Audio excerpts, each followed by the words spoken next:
Yankee Baseball, brought to you by Atlantic and your Atlantic dealer. See him for a tank full of Atlantic Imperial, the gasoline that cleans the throttle plate area of your carburetor and helps make every trip a pleasure trip. And by White Owl Cigar. White Owl, made from patiently aged tobaccos for extra flavor and mildness. Remember, you get a lot more from a White Owl than just smoke.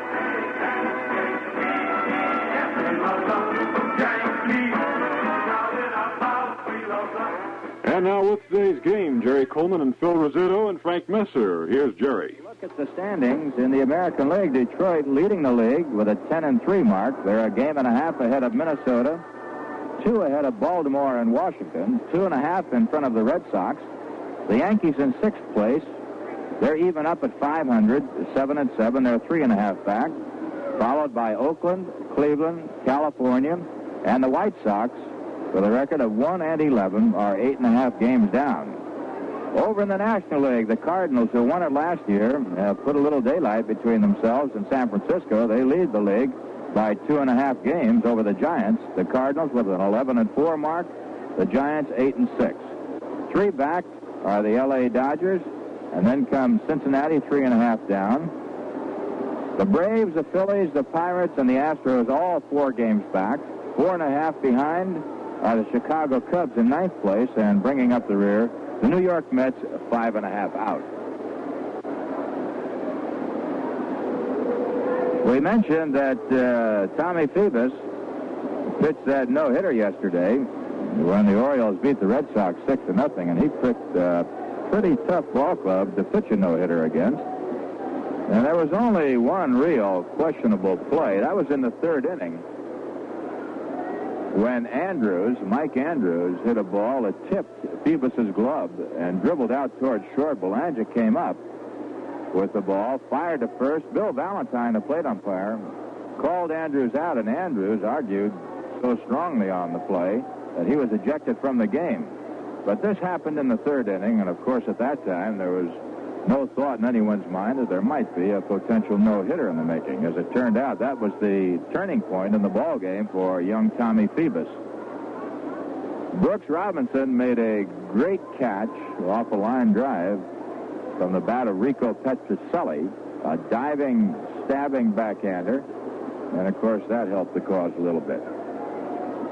So we're waiting now for the Yankees to take the field, and while we do, let's take a look at the lineup today in the American League. Cleveland and the Senators are playing a doubleheader. They're playing in Washington. Williams against Ortega in the first game. Boston and Baltimore, a doubleheader. They're playing at Baltimore as the Yankees take the field here at the stadium. Single game between the White Sox and the Twins in Minnesota. Oakland at California, also a single game. In the National League, the Mets and Cincinnati are playing a single contest. Houston and the Cubs, a doubleheader. Philadelphia at Atlanta will play a single ball game. In other action, Pittsburgh at St. Louis, L.A. at San Francisco, single ball games.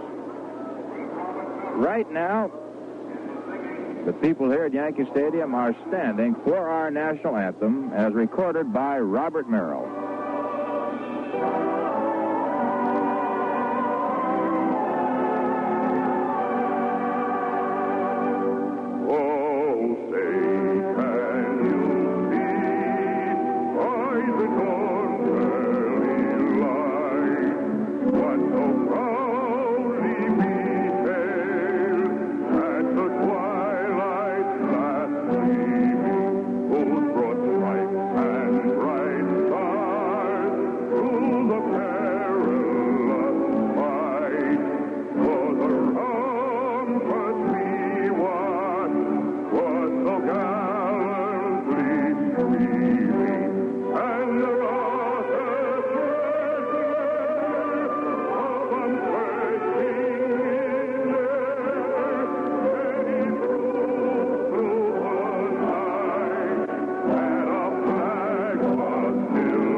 all set to go here in this first game of the big doubleheader, the first doubleheader of the year here at Yankee Stadium.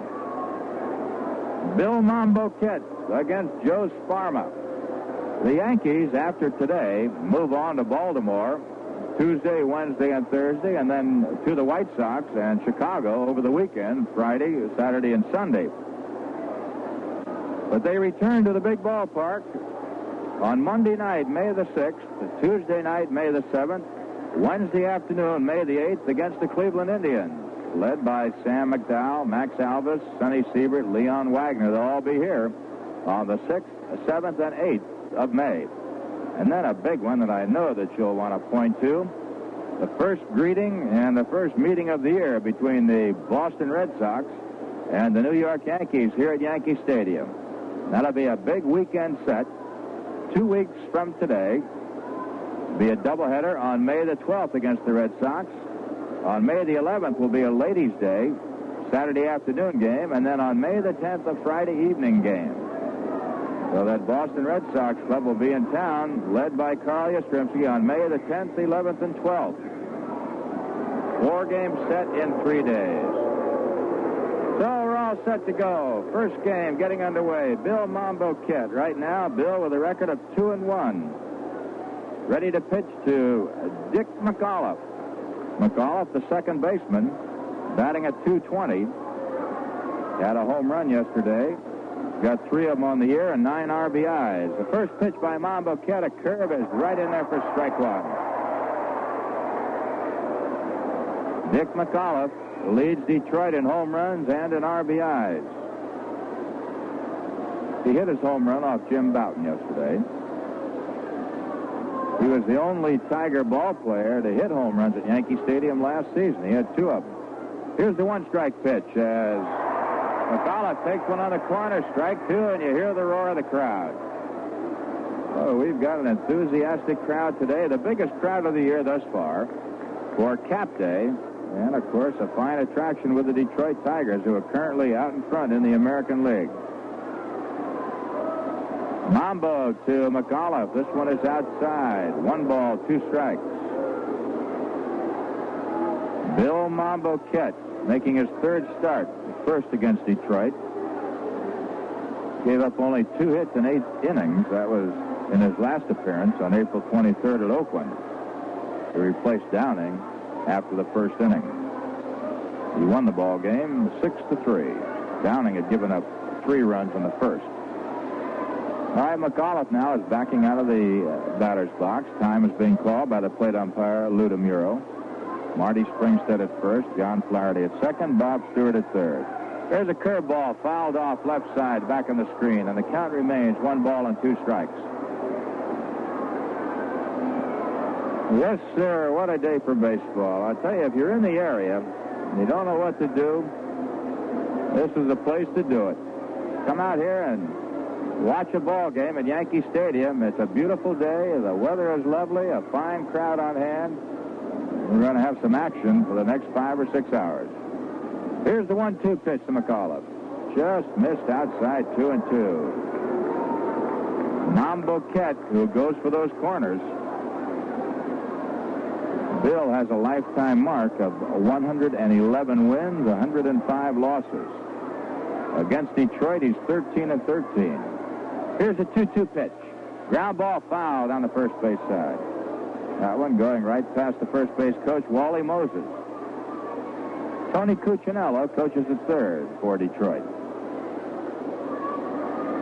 And sign on the board, today's official scorer, Maury Allen of the New York Post. 2 balls, 2 strikes. McAuliffe waiting. Mambo Kett into the windup. Here's the pitch. Curved ball swung on and missed. Strike 3. Mambo Kett serving up a high curveball. Got away with it.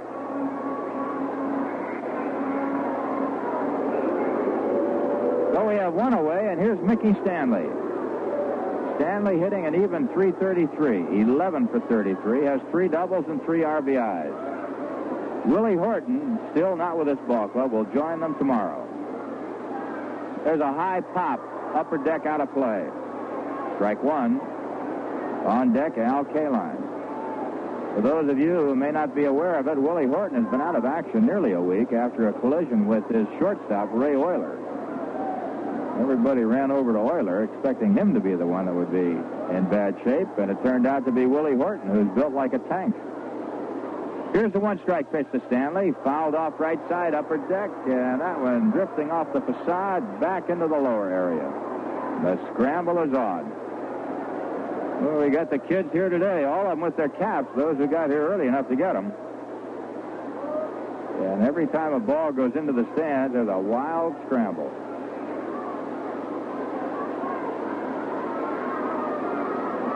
Mambo Kett. Ready. Here's the two-strike pitch to Stanley. On the corner, he got him. Bill Mambo Kett, so far razor sharp, striking out his first two batters, McAuliffe and Stanley. All right, Al Kaline stepping in. Al batting only at 196, off to a very slow start. He's got a double, one home run, and 2 RBIs. Kaline, who's in great health, has just gotten off to a slow start. There's a curve that hits the corner, strike one. Al Kaline, one of the all-time greats. Some great ball players on the field today. Some have been around for many years. The one-strike delivery. Fastball misses outside. It's 1-1. Kaline for Detroit. Eddie Matthews for Detroit. Mickey Mantle for the Yankees. They've been around for many years. Mantle and Matthews with over 500 home runs. Mickey at 521, Matthews at 509. Okay, the 1-1 pitch now to Kaline. It just did miss, and I'll tell you, Mambo wanted that one. It was a slider that missed low. 2-1.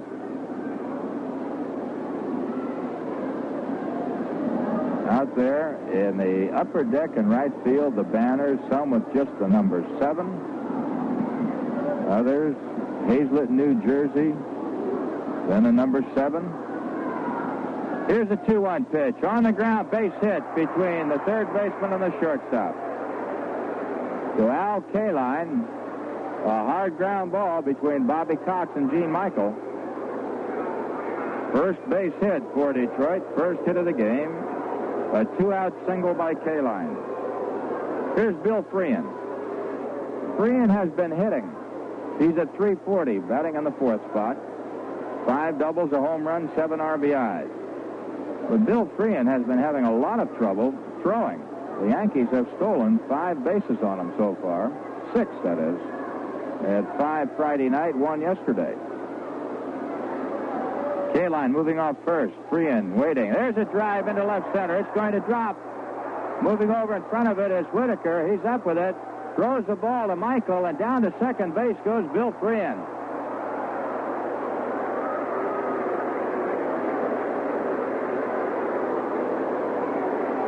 So heads-up base running by Bill Freehan. And we're waiting for an official ruling, whether that's a double or whether it's a single. And Freehan went to second on the throw. Maury Allen, the official scorer. And they're giving him a 2-base hit. So Bill Freehan gets credit for a double. Moving to third base is Al Kaline. And now here's Norm Cash. All of the action after 2 are out. McAuliffe struck out. Stanley struck out. Kaline singled. Freehan doubled. Tigers are threatening. Cash batting at 143. No extra base hits, 3 RBIs. A dangerous hitter.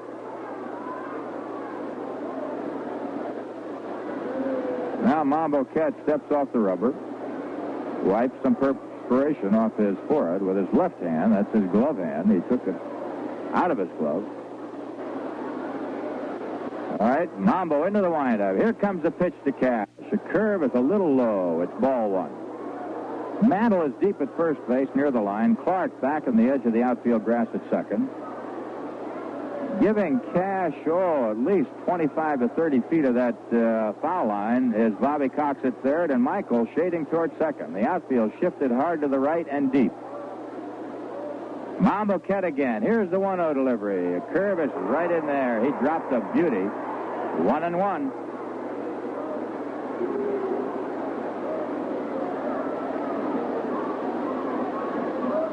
The Detroit Ball Club looks like a better club against right-hand pitching than it does against left-hand pitching. Cash, Northrup, and McAuliffe are better hitters when they're batting against right-hand pitching. Here's the 1-1 delivery. Strike called on the corner. Just got it. 1 ball, 2 strikes. Wally Moses, as we mentioned, coaching at first base, yelling something in to Norm Cash. This could be a crucial part of this ball game. Mambo Cat getting out of this inning could make or break the entire game. So Bill trying to hold him in as run into trouble. Runners at second and third. 2 outs. 1 ball, 2 strikes to Cash. Mambo Cat ready. Here it comes. Fastball just missed outside 2-2. Looked as though Mambo Cat was merely showing that fastball to Cash. So we'll have to wait and see. What would you do? Here's the big pitch. It's 2 balls, 2 strikes. Would you curve him? Would you throw a fastball? We'll know. Here it is. There's the curveball hit on the ground. Clark moving into the hole, almost behind first, is up with a flip to Mantle in time, and the side is retired. So the 2-2 curveball gets Norm Cash. Play going 4-3. For Detroit, no runs, 2 base hits, 2 men left. And the score after a half inning of play, the Tigers nothing, Yankees coming to bat.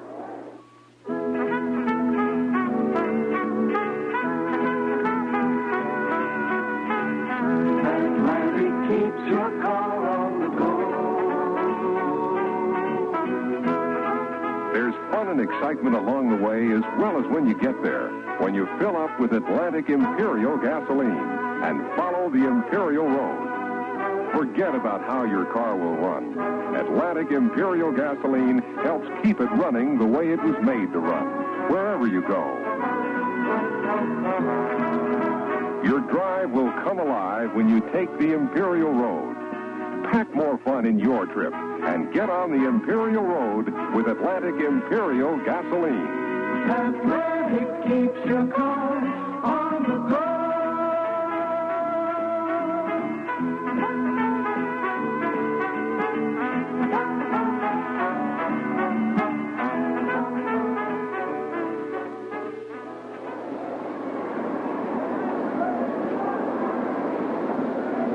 Well, we're ready to go in the bottom of the first. Horace Clark, the first Yankee hitter, stepping in. He'll be going up against fireballing Joe Sparma. Sparma so far this year is 1-1. And he's been a tough cookie for the Yankees. He's 7-1 lifetime and 4-0 here in Yankee Stadium. So Joe Sparma has been tough for the Yankees through the years. Clark waiting. He's batting at 167. Hits the first pitch on the ground with his shortstop Euler at second base. Flips over to Cash. 1 pitch, 1 out. So Horace Clark, who is plagued with that bad right wrist, one that he jammed stealing a base during spring training, off to a slow start this year. Bouncing out on the first pitch of the game to the shortstop Ray Euler. 1 up and 1 down, and now Jake Gibbs steps in. Jake hitting at .211. He's got 1 double, 7 RBIs. He and Tresh are tied for most RBIs for a Yankee. There's a fastball that misses outside to Gibbs. It's ball 1. Cleveland and Washington scoreless after 1 inning. That's the first of a doubleheader. They're playing in Washington. Gibbs takes a fastball in there. 1-1. Don Wirth, the third baseman. Euler at short. McAuliffe at second. Cash at first. Freehan behind the plate. Northrup in left. Stanley in center. Kaline in right. The defensive alignment for Detroit in this first game. The 1-1 pitch. High pop. Left side. Don Wirth near the railing. He'll have a shot at this one. Makes the play. Well, they're 2 up and 2 down.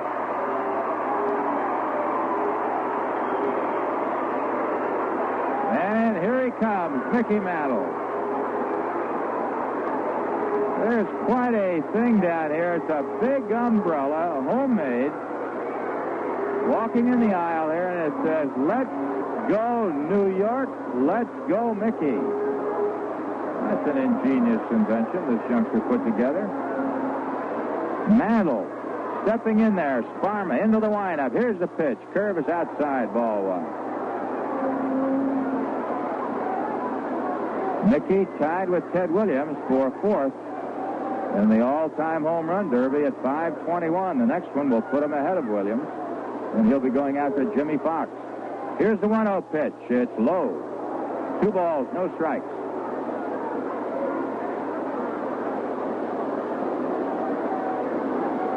Mickey Mantle came to the Yankees in 1951. In his 18th year, still one of the great ball players in the game. Sparma ready. Here's a 2-0 pitch to Mickey. Backs him off the plate. It's 3 balls and no strikes.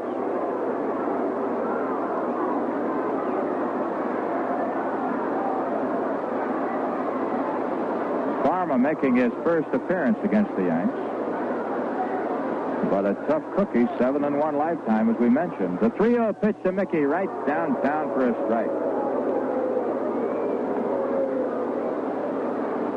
Rookie Les Kane will pitch the second game for Detroit, and Fred Talbot for the Yanks. All right, Sparma, the 3-1 pitch on the way to Mickey. It's outside, ball 4, and Mantle draws a walk. So Sparma, being careful with Mickey, walks him. And now here's Roy White, who's batting 4th for the first time this year.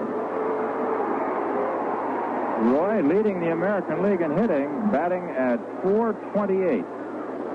Mantle, incidentally, was batting at .255 with 3 home runs and 6 RBIs. Here's Roy White. 2 doubles, a home run, 5 RBIs, 6 stolen bases. Mantle at first, Cash holding against him. Wirt way in at third base. White will bunt. The pitch to Roy is low for a ball.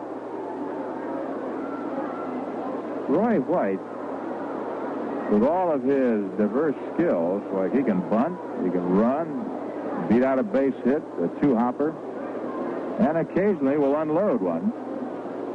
A very versatile man in that number 4 spot, choking way up in the bat. Here's Sparma's pitch. Swung on and missed. Gets away from Bill Freehan, but Mantle does not go. So it's 1 ball, 1 strike.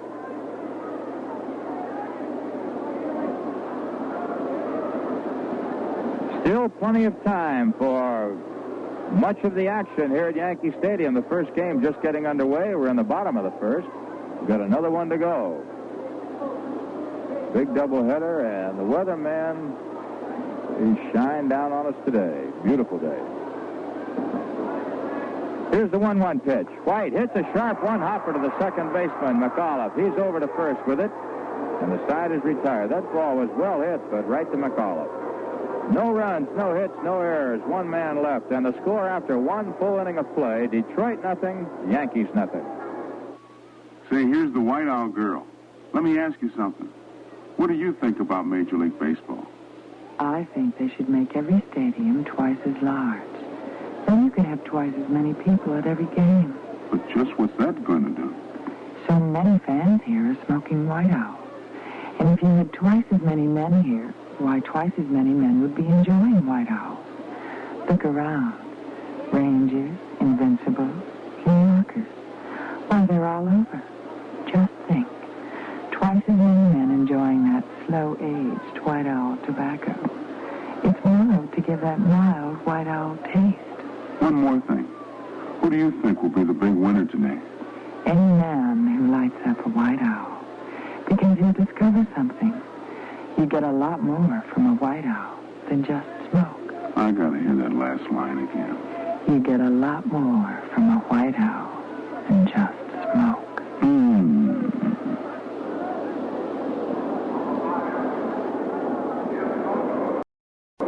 Jim Northrup, Don Word, and Ray Euler will go up against Bill Momboquette as we go into the top of the second inning in this first ball game of the doubleheader. No score. It's Momboquette against Sparma. Monboquette, who was released by Detroit. This was last year, and he sat by the telephone for 3 weeks before signing up for the Yankees. Northrup takes a fastball right in there, strike one. Jim batting an even 200. Got a double, a home run, and 4 RBIs.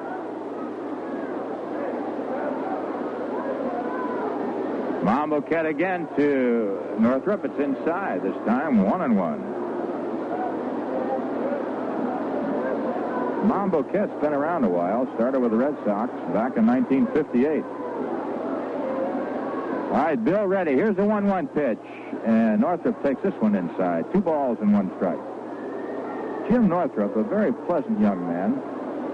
A little prematurely gray. He said he was getting gray when he was in high school. He's only 28. Takes a curve on the corner. 2-2. And there's a big, slow curveball. Northrup, 6'2", 190. Had a fine year last year with the Tigers, batting .271. Like he's improved in each and every year that he's been with Detroit. Although this season, off to somewhat of a slow start. Here's a 2-2 pitch by Mambo. Change-up in the dirt. Full count. In 65, Northrup batted .205. Then he went to .265 in 66, and last year, .271. Had 10 home runs and 61 RBIs. Dangerous hitter. Hits all fields and can pull a ball if it's slow. In other words, he doesn't pull much fastball, but he'll pitch that pull that breaking pitch. There's a foul back. Count holds 3 balls and 2 strikes. Bill Robinson in center field is shading him to the left of second base as though he were a right-handed hitter.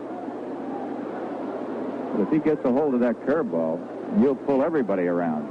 White giving him a big chunk of that right field line. Whitaker playing him toward the left field foul line. Here's the payoff pitch. Curveball hit on the fist, foul toward the first base side. Wally Moses used to be a Yankee batting coach and a Yankee first base coach. Picks it up and throws it back to Monboquette. The ball that Northrup just swung at was well inside and actually looked like it hit him not more than a few inches above the fist.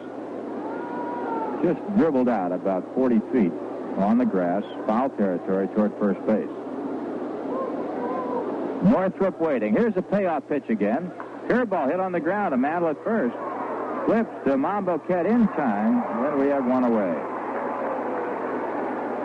So Monboquette running the count to 3 balls and 2 strikes, which you don't see too often. Gets Northrup on a ground out to Mantle. And here comes Don Wirt, batting at .240. 2 doubles and 4 RBIs.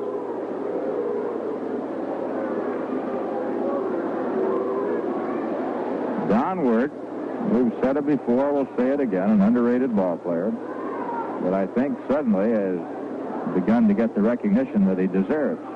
There's a fastball that's high and tight, ball 1. You know, Gil McDougald, when he played for the Yankees, was one of the great Yankee infielders, really one of the truly great ones, and yet seemed to go unnoticed.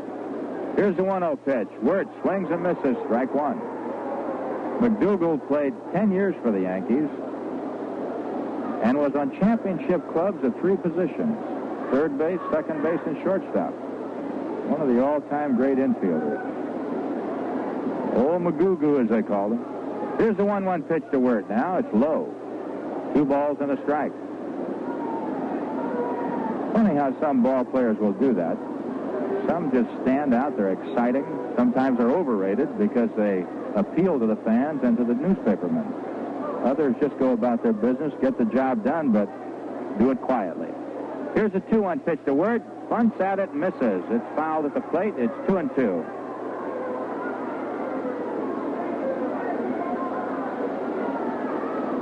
We're in the second inning. No score in this first ball game of the doubleheader. 2 balls, 2 strikes to Don Wirt. Behind him, the shortstop, Ray Euler.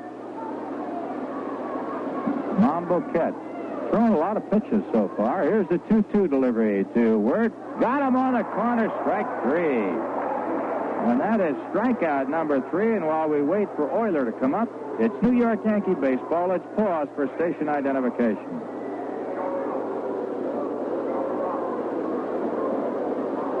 Hi, this is Jerry Ducey. Join me for my telephone talk show, weeknights here at 810 on your dial, WGY Schenectady. 2 down, nobody on. Here's Ray Euler, who is red hot in this series.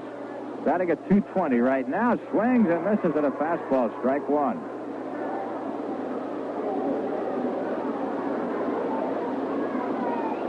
Ray Euler.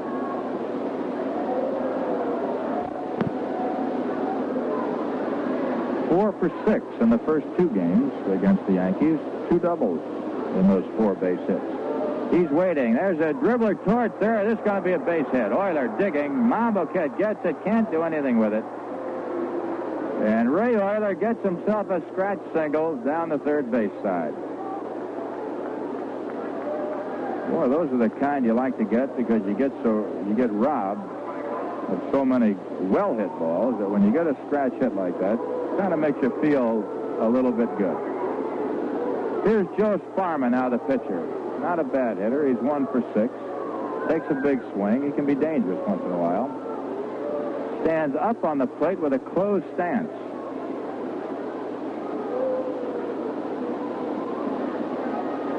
Pulls the bat right on the end. He's waiting as Mamboquet comes set. The pitch to Sparma is a curve that's outside, ball 1.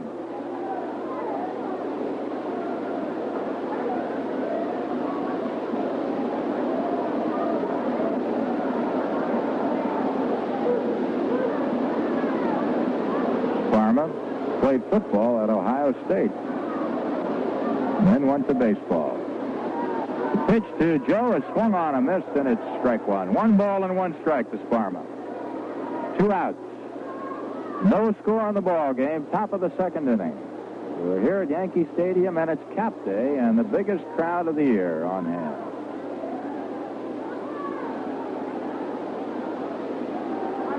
Mambo to Sparma.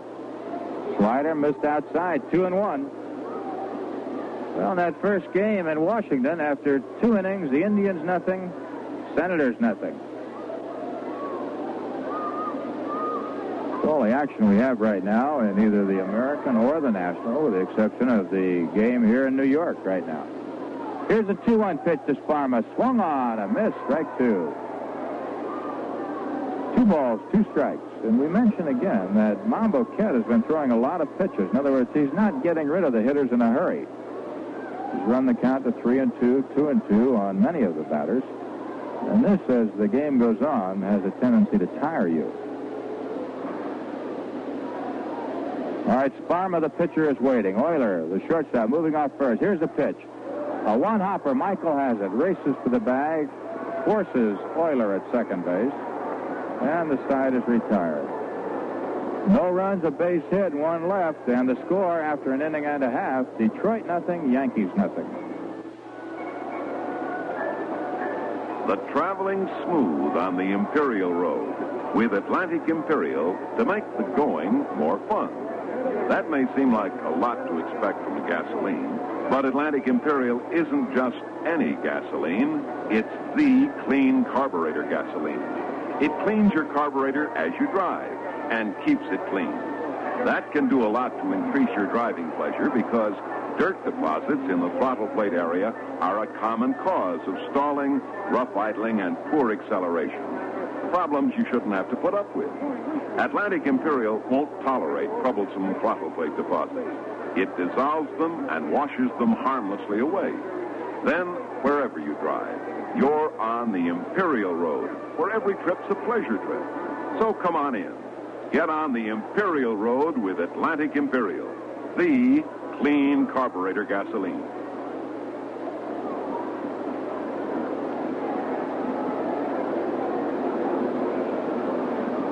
In the last half of the 2nd inning for the Yankees, it'll be Bill Robinson, Steve Whitaker, and Bobby Cox.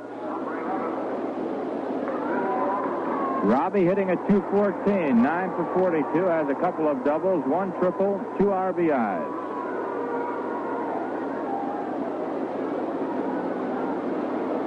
Bill Robinson, the right-hander, facing the fireballing right-hander Joe Sparma.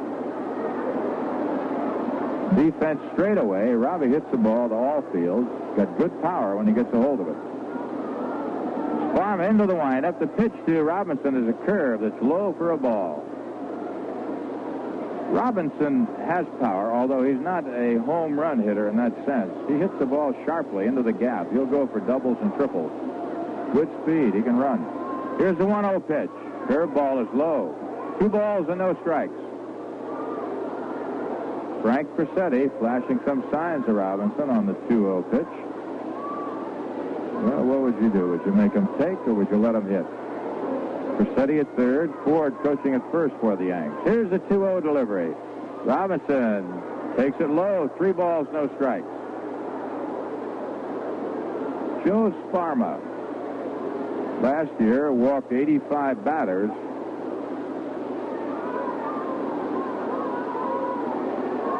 In 218 innings pitched, which is not too bad. There's a fastball that's high and tight to Bill Robinson. He walks him. Second walk given up by Sparma. He walked Mantle in the first, and now a leadoff walk in the second to Bill Robinson. Steve Whitaker, who has been having his troubles, has only 1 base hit in 22 at-bats. Trying to get on track there. He's got 1 RBI. He's got the power. Steve waiting, stands back from the plate. Robinson at first, nobody out. Second inning, no score. Detroit and the Yankees, first game. Here's the pitch. Whitaker takes low. It's ball 1. Steve, in one of those sessions where you start to press, trying to get untracked. Everybody telling Steve about their batting slumps when they were playing before the game. He laughed, but I don't think it helped too much. Here's the 1-0 pitch. Steve, way inside. Almost got hit at 2-0. And now Sparma is going to have a visit from the second baseman, Dick McCullough.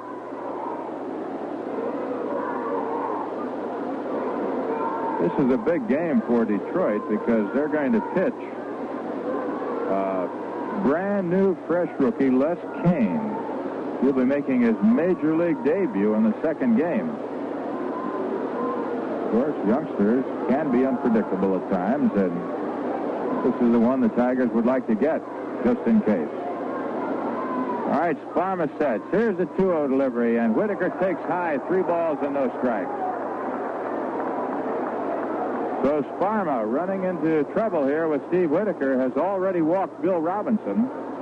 On deck, it's Bobby Cox. Sparma, a hard worker, reaches back, puts everything he's got on every pitch. He's ready now. Here's the next one to Whitaker. It's high, ball 4. And that's the third walk for Sparma. The Yankees now have runners at first and second, and here's Bobby Cox. Bill Robinson at second, Whitaker at first, and now Bill Freehan, the big catcher, is out there talking to Sparma.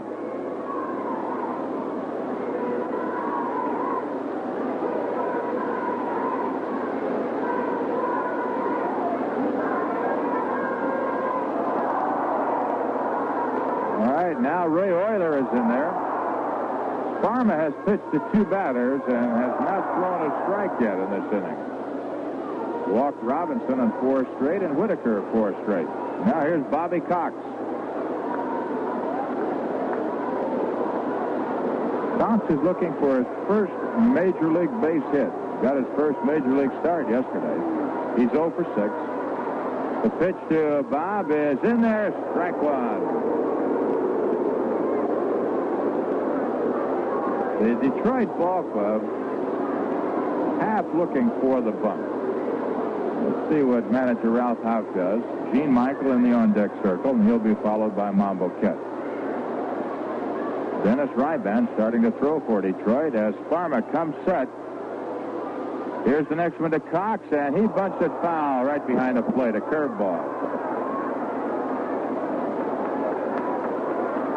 0-2 now to Bobby Cox. So the pressure goes on Cox. Farm out in front. No balls, 2 strikes. Runners at first and second. No score. Bottom of the second.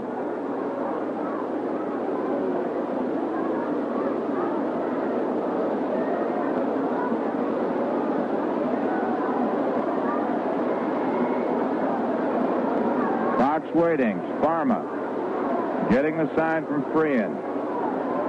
Detroit infield. Double play depth. Outfield straight away. Bobby waiting. Sparma sets. Here's the pitch. Curve is inside. 1-2.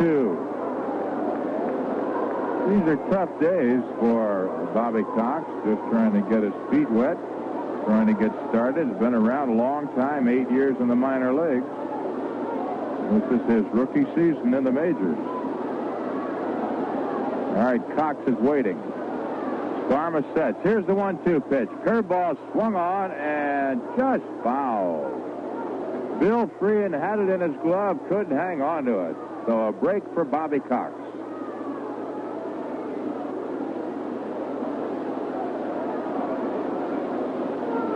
Cox just got a piece of that ball, just enough so that it slithered out of the glove.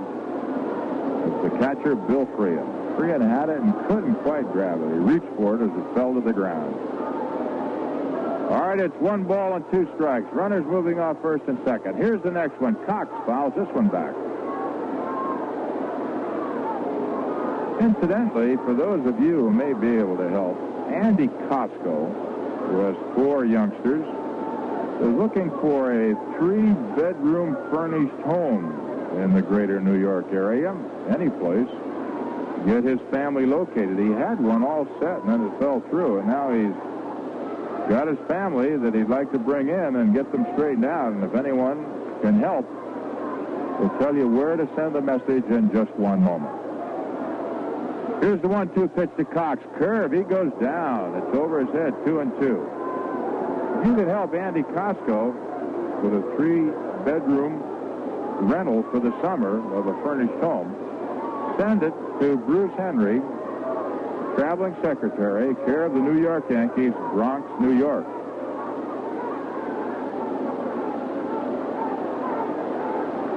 Okay, here's the 2-2 pitch now. On the way to Cox. He hits it on the ground. Word has it. Goes to second for 1. And barreling into second base is Steve Whitaker. No chance for McAuliffe to make a relay to first. Moving to third is Bill Robinson. Steve Whitaker really flew into second base, and he ended up about 15 feet past the bag. That's how hard he went in there. So Whitaker forced a second. Play going 5-4, third to second. Moving to third base is Robinson. At first, Bobby Cox, and now here's Gene Michael, who's been red hot. Michael with 4 base hits in the last 2 games, batting at 182. Got 2 doubles. And a couple of RBIs. 1 home run. Gene Michael batting from the left side. Starts the bunt. It was a safe squeeze. Wirt was breaking in. Holding at third until he saw what happened was Bill Robinson. Michael took the ball outside for ball 1. Pulled his bat out of the way in time. And Gene Michael trying to lay one down. Don Wirt, the minute he squared around, started breaking in at third. All right, Cox at first, Robinson at third. Here's the pitch to Michael. It's a fastball high and outside, 2-0.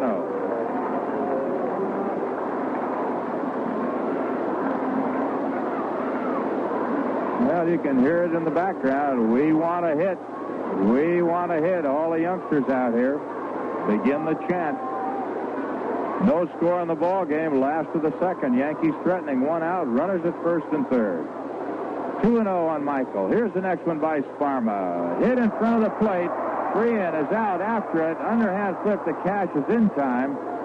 Robinson holds the third, and down to second base goes Bobby Cox. That ball hit about 10 feet out in front of the plate. No chance for Robinson to get in. Going to second is Cox. Michael thrown out at first, and here's the pitcher, Bill Momboquette. Joe Sparma, having all of his trouble with base on balls. He walked the first two hitters, Robinson and Whitaker.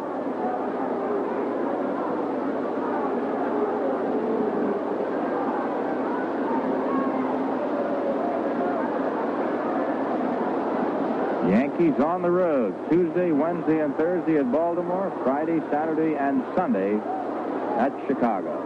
All right, Sparma now taking his wind-up. The first pitch to Monboquette is a curve that backs him off the plate, and it's ball one.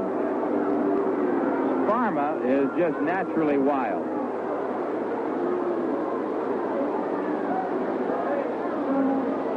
He's not a guy with that fine pinpoint control.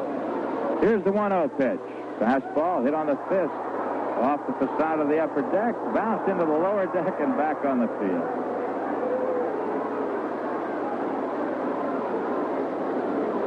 One ball and one strike. Sparma had such stuff in that ball that when Monboquette swung at it, it was almost by him. Hit it right on the fist. Cox at second, Robinson at third, 2 outs. Here's the 1-1 pitch to Mombo. High pop, right side. That's slicing into the stands. Lower area, and the scramble is on.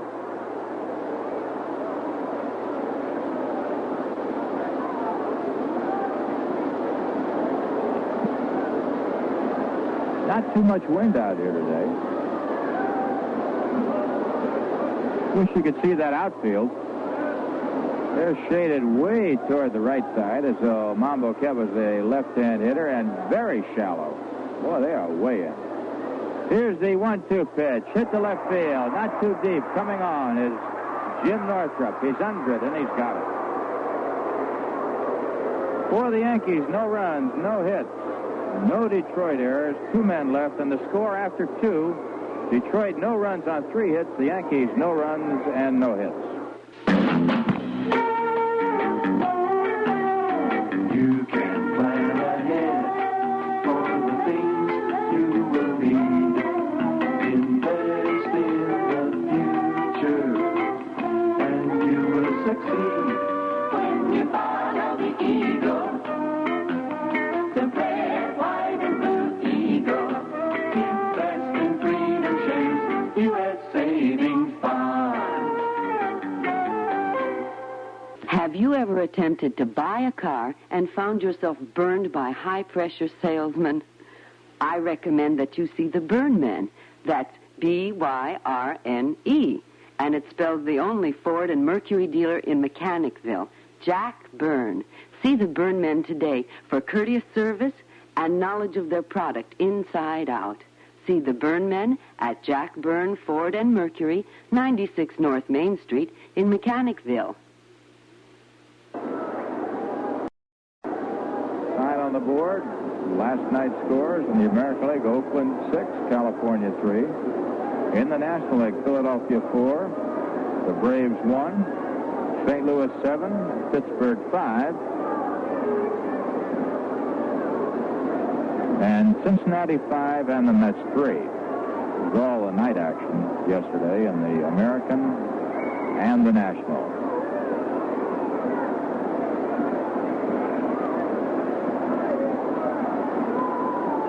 All right, here's Dick McAuliffe, who struck out of the first inning. Monboquette, the old campaigner, as they call him, into the windup, and a pitch to McAuliffe in there, strike one. Yeah, I guess of the pitchers, Monboquette is the oldest. Possibly Steve Hamilton may be in there with him. There's a fastball in there, strike 2. Let's take a look to see who is the oldest Yankee pitcher.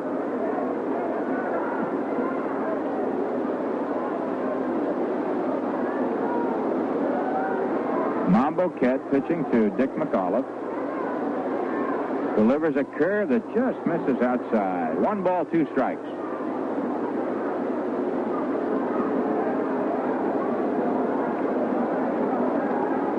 Monboquette.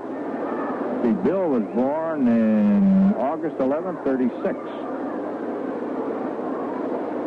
The pitch to McAuliffe, dribbled toward third. Mambo up with an underhand flip in time. A nice play by Bill Mambo Kett.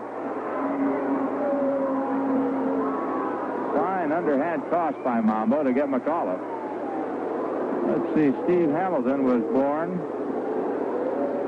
11/30/36. So Mambo Kett has Hamilton by 3 months and a few days.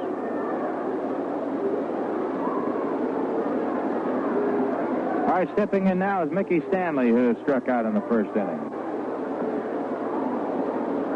Takes low, ball one. Stanley, right-hand batter against the right hand of Mambo Kett. No score in this game. Top of the third inning.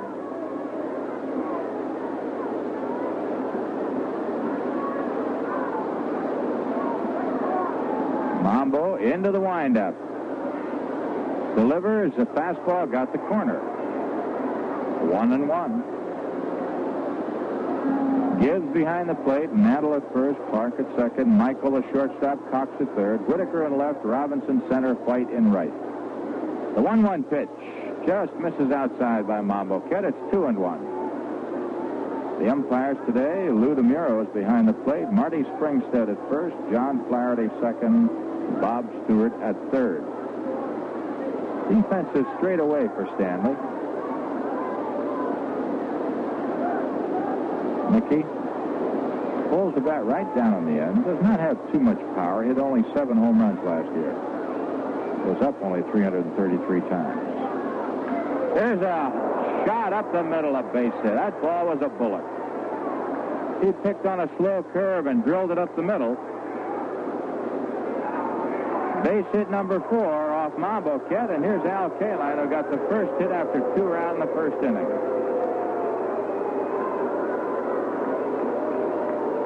So the heart of the Detroit batting order coming up now. Kaline, Freehan, and Cash.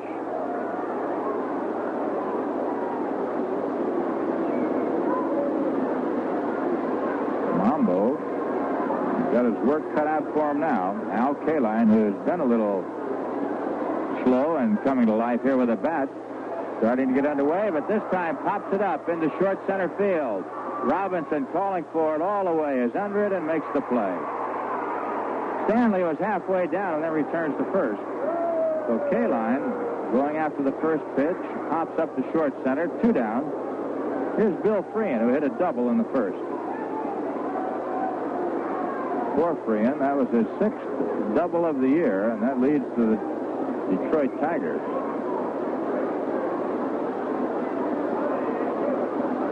Bill Freehan, powerful hitter, batting cleanup, right-hander. Hangs right over that plate. Stanley moving off first. The pitch is a pitch out. They were looking for the possible running of Mickey Stanley.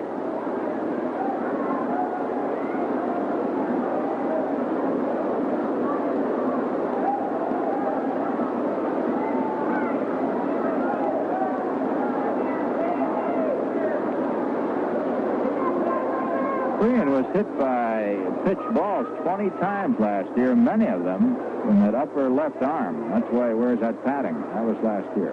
There goes Stanley. The pitch, foul back on the screen. Stanley had a good jump, and Gibbs would have had a tough time throwing him out had Freehan taken that pitch. It's 1 ball, 1 strike, 2 down. Now Bill Freehan saying something to Norm Cash in the on-deck circle, and he wants a little bit of that pine tar, so they throw him the rag. I'll tell you what's quite an experience is to walk around behind the batting cage during batting practice and shake hands with these ball players, and they've all got that pine tar on their hands. You need a bottle of turpentine by the time you get done. Really sticks. Someone has just thrown a tennis ball on the field, and Mambo Kett walks in a few steps and gets rid of it.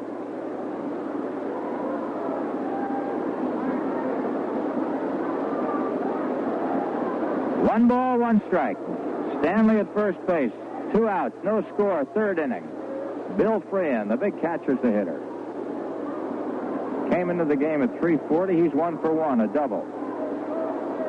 The pitch to Bill is hit on the fist toward right field. Clark moving back into the short right field area and makes the play. No runs, a base hit, one left, and the score after 2.5. Detroit nothing, Yankees nothing. If you're like most people, chances are you've been on trips to some very exciting places. But you could be overlooking some exciting places right under your own nose.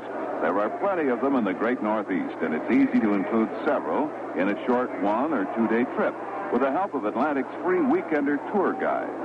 These are more than maps. They're complete little travel brochures for this particular area.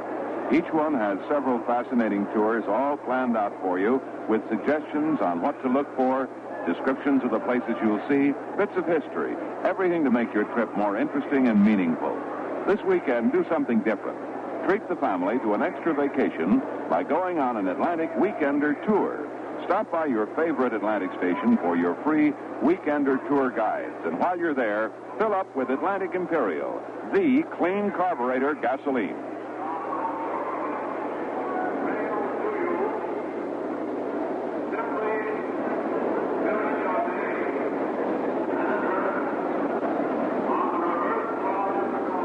Okay, we go into the last half of the third inning. It's a scoreless ball game, this first one of the doubleheader.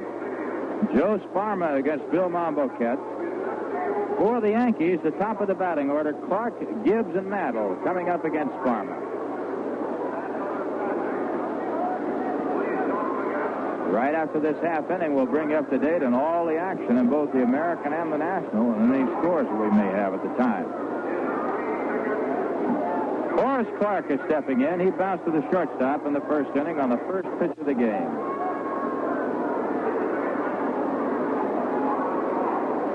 Clark batting from the left side. A switch hitter, as you know. Sparma's first pitch to Horace is in there, strike one. Let's see, Clark, Mantle, White, and Michael, all switch hitters. When Peterson started yesterday's game, 6 of the 9 players for the Yankees were switch hitters. Clark fouls it off, upper deck. Strike 2. Fresh was playing in that game yesterday, and of course Fritz Peterson, a switch-hitting pitcher. That's something that may go down as a record. Of course, the switch hitter becoming more in evidence in more recent years. And Mickey Mantle, the guy who started it all back in 1951. All right, here's a 2-strike pitch by Sparma to Clark. It's way outside, 1-2.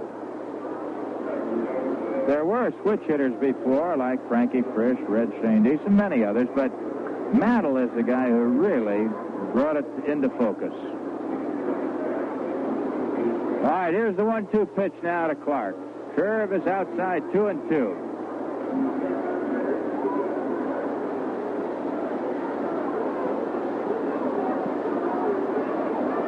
Two balls, 2 strikes. Clark waiting. Sparma delivers. Fastball dribbled out toward the mound. Sparma is on it. Fires the catch just in time. Almost hit Clark in the back of the head. And that was a fine play by the first baseman, Norm Cash. Play going 1-3. 1 up and 1 down. Here's Jake Gibbs, who fouled the third in the first inning.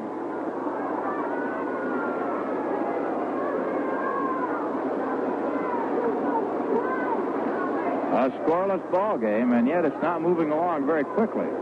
So that'll give you plenty of time if you're in the area to come out here and see most of this first game and all of the second. Jake Gibbs now waiting as Sparma gets a sign from Freehan. Here's the first pitch. A curve is low. Ball 1. Sparma has not given up a base hit, and yet he's not been sharp. He's walked 3. Mantle in the first, Robinson and Whitaker in the second. Here's the 1-0 pitch to Jake. On the ground, the shortstop in the hole. Euler is up with it. Underhand flip in time. A nice play by Ray Euler. Euler went over there and gave it that underhand shoot. And that ball fired across the infield. So we have 2 down, and here's Mickey, who walked in the first inning.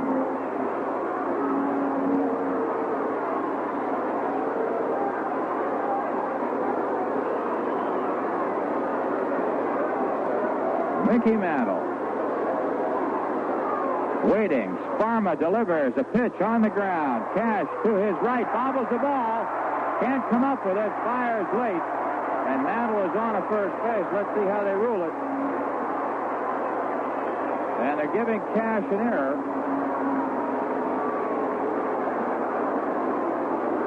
An error for Norm Cash on the play. That'll bring up Roy White with Mantle at first.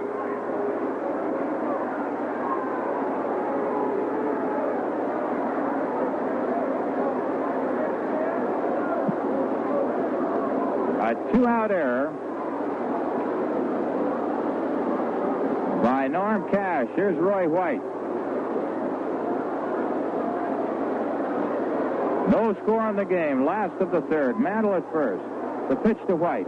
Curve is outside. Ball one. The ball that was hit to Cash was a questionable call for the official scorer, but there are no hits in this game yet.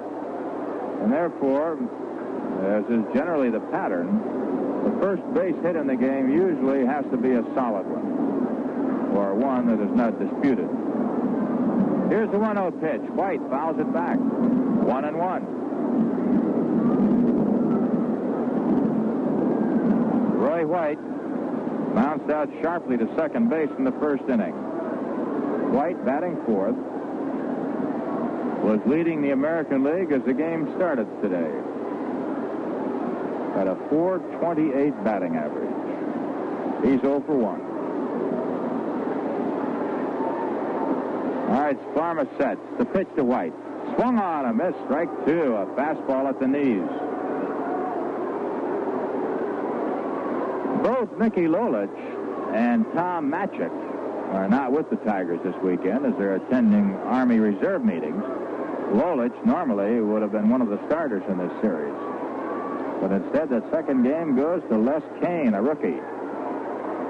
All right, the 1-2 pitch to White. On the ground sharply again to McAuliffe at second. He has this one. Flips to Cash.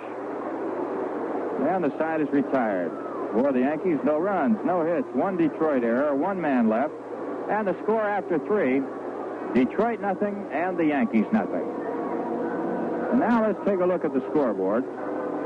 In the American League, in the first of a doubleheader, the Senators lead the Indians 1-0 after three. Williams against Ortega. That's Dan Williams for the Indians and Phil Ortega for the Senators. In the first of a pair of Boston and Baltimore, it'll be Santiago against McNally. No action as yet. In a single game, the White Sox play the Twins in Minnesota.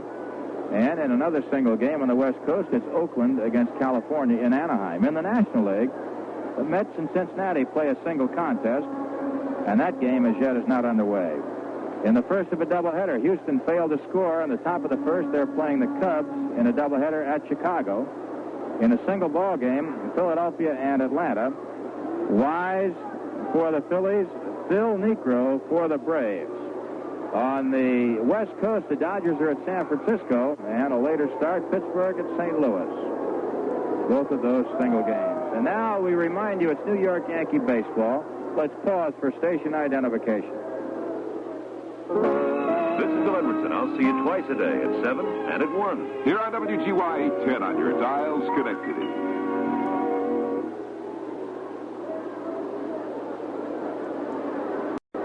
Okay, into the fourth inning. No score in this game. Momboquette against Sparma. And here comes Norm Cash. He'll be followed by Northrup and Wirt. Mambo's first pitch to Cash is on the corner, strike one. And I keep saying on the corners, and that's where they are.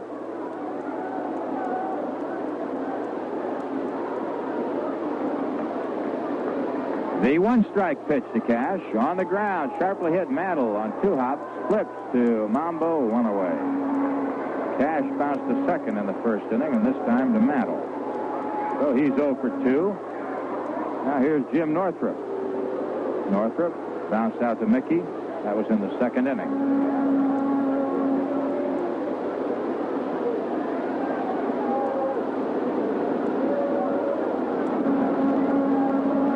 Talked to Johnny Sain, the Detroit pitching coach, before the game, and he's just raving about some of his young pitchers. Fastball is in there. Strike one to Northrup. Warden, who's 3-0, and Les Kane, who's getting a start today, and a youngster by the name of Patterson. John just loves to work with those young boys. All right, Mambo Kid eyeing Jake Gibbs with Northrup up there. Here's the next one on the way to the left fielder. It's fouled back on the screen, strike 2.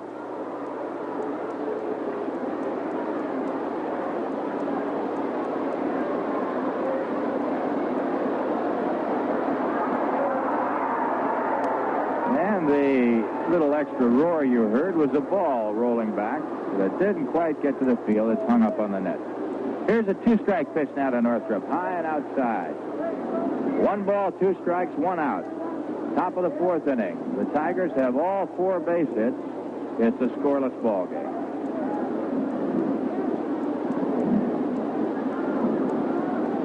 Jim Northrup waiting as Mambo Ket delivers, and this one is low, 2-2. Northrup was 3 for 5 yesterday. Had a home run and 2 RBIs.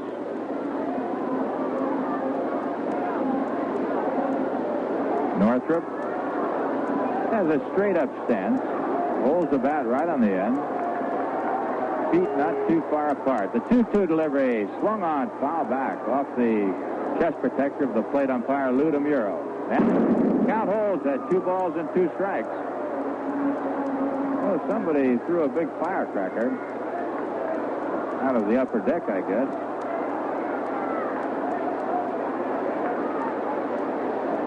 Those things can be dangerous. I wish you youngsters would be careful about that because sometimes they can land near people's eyes. Here's the 2-2 delivery. Change-up, hit the right field. Coming on fast is Roy White. It's in there for a base hit. That ball hit near the trademark, not too solidly, but goes for a single for Jim Northrup. That's the 5th hit off Mambo.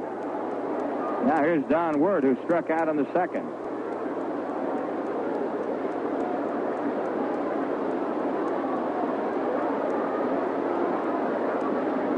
Don Wirt, the 3rd baseman, stepping in there, facing Mambo Ket. Yankee infield at double play depth.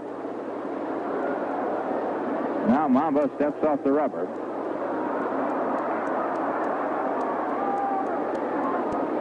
Northrup at first base. The pitch to Wirt is high. It's ball 1. You might be hearing a little activity and noise. There's a youngster who's climbed up on the screen trying to get a baseball through the netting. And even if he gets it, they won't let him have it because you can't do that.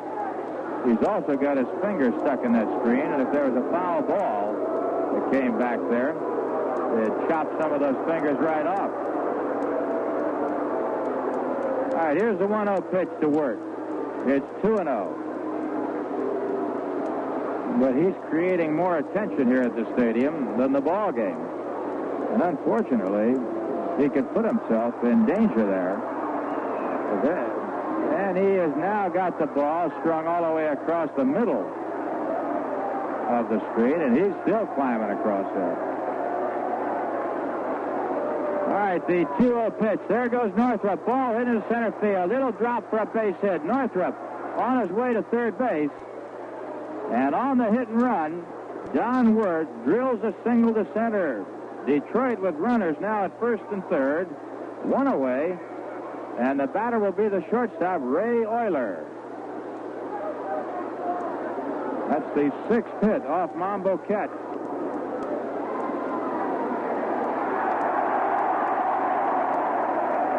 Well, the youngster finally got the ball, but he's going to be escorted from the ballpark. And when he gets down, there's an officer waiting for him. That's very dangerous. A foul ball hit those fingers. They're stuck right between the screen and could take one right off. All right, Euler is stepping in. He had a scratch single in the 1st. Hits a high fly into center field. Robinson gunning for this one. Tagging up is Northrup. Here's the throw. It goes into 2nd base, and Northrup comes in to score, and Detroit leads 1-0 on the sacrifice fly by Ray Euler. Euler has been a thorn on the side of the Yankees throughout this entire series. Ray coming up with his 5th RBI of the year. And Detroit taking a 1-0 lead.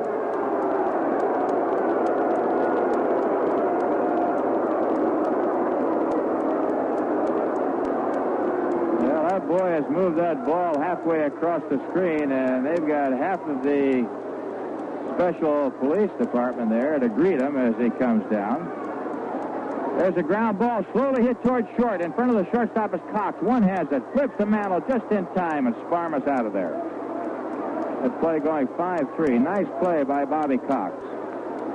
So for Detroit, 1 run on 2 base hits, 1 man left, and the score after 3.5, Detroit leading the Yankees 1-0. Will the White Owl girl please report to the press box? How do you know I was here? Easy. You're always where the men are. There are lots of men out here today, right? Right. You got me in the middle of my adding. Adding? Just for fun, I was counting the men smoking White Owl cigars. And how'd you come out? I lost count. There are so many. I spot some Rangers, a bunch of New Yorkers, hundreds of Invincibles. We need a White Owl scoreboard. Even without one, I can tell it's a White Owl crowd. Because men love that White Owl tobacco. It's slow-aged, mellowed to build up the mild taste. And no matter which White Owl shape a man picks, he's sure of a smooth smoke right down to the last pitch.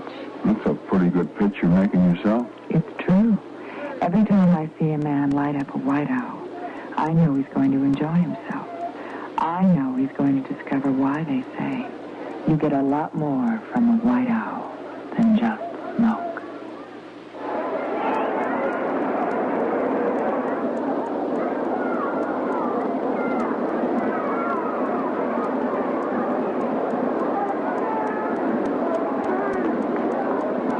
Okay, Detroit leading the Yankees 1-0. We go into the bottom of the 4th inning. Here's Bill Robinson. He'll be followed by Whitaker and Cox.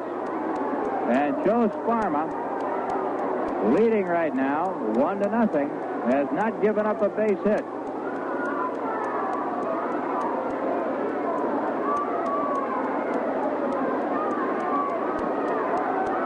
Robbie, who opened up the second with a base on balls, waiting as Sparma goes into his windup. There's a curve that's in there for strike 1. Cubs leading Houston 2-0. They're in the 2nd inning. Senators 1, the Indians 0 in the 4th. Robinson, a high chopper to the shortstop Euler. Has it on the second hop. Flips over to Cash. 1 away. Ray Euler throws that ball underhand, but he really gets something on it. Here's Steve Whitaker, who walked in the 2nd. Yankees trailing by a run. First game of the doubleheader. It'll be Fred Talbot for the Yanks, Les Kane for Detroit in that 2nd game. And it will be the Major League debut of Les Kane. Just a youngster. Seemed to be fairly calm before the game. Rather relaxed. There's a curve to Whitaker inside, ball 1.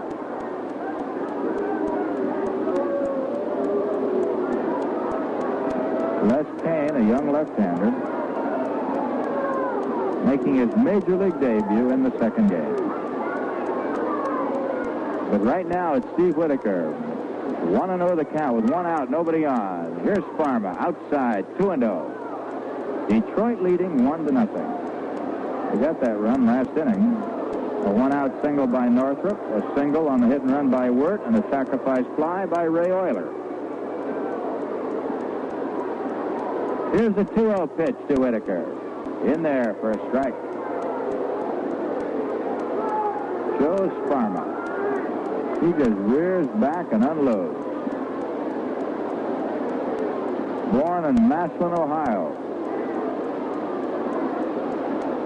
He's ready. The 2-1 pitch to Whitaker is low and outside, 3-1. See, Sparma was 13-8 in 65 for Detroit.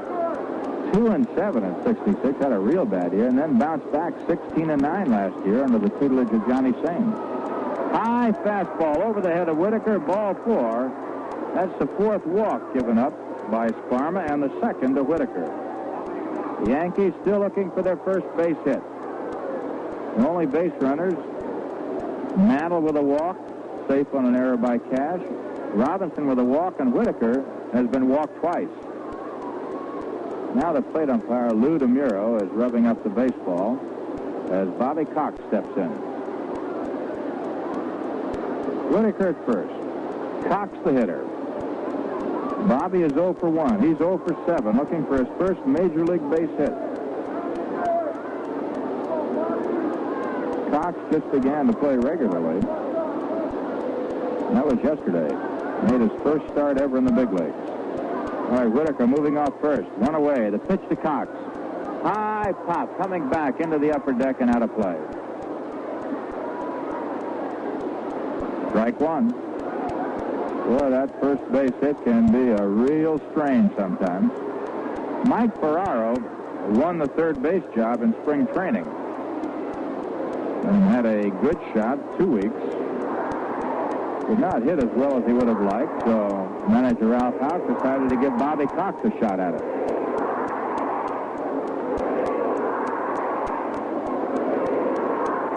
All right, Sparma to Cox on the ground to the shortstop Euler. He has it. Flips to second for 1. Throw to first. Double play.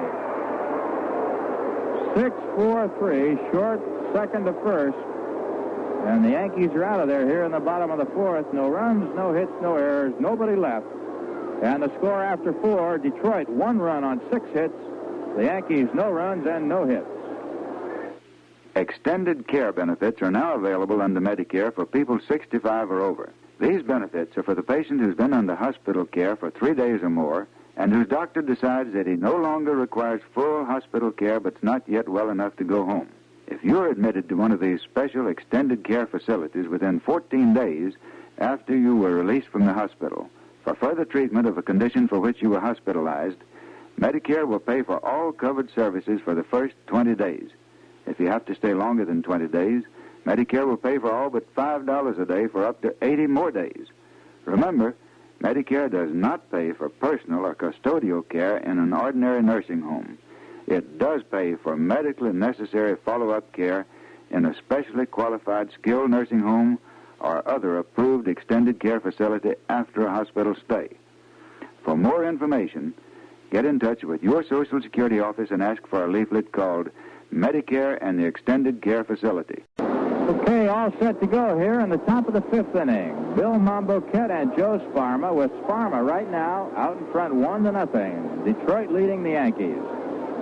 Momboquette has given 6 hits. Sparma has yet to give up a base hit. And once again, it's the top of the Detroit batting order. Dick McAuliffe. He'll be followed by Stanley and Kaline. This is the 3rd time that McAuliffe has led off an inning. He did so to open the game in the 1st and then did it again in the 3rd and now in the 5th. He's 0 for 2, struck out and bounced to the pitcher.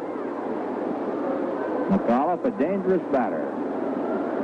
Waiting as Mambo delivers, and the fastball is outside. Ball 1. In the 4th inning, the Senators still lead the Indians 1-0.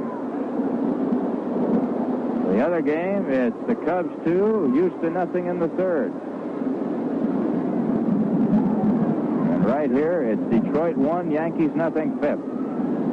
McAuliffe takes outside, 2 balls and no strikes.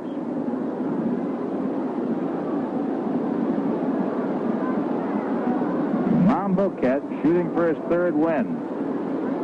This has been a tremendous acquisition for the Yankees.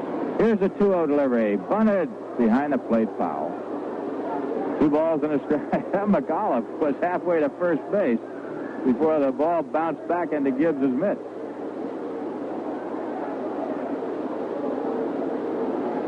Dick McAuliffe trying to get something started. Trying to beat out a bunt.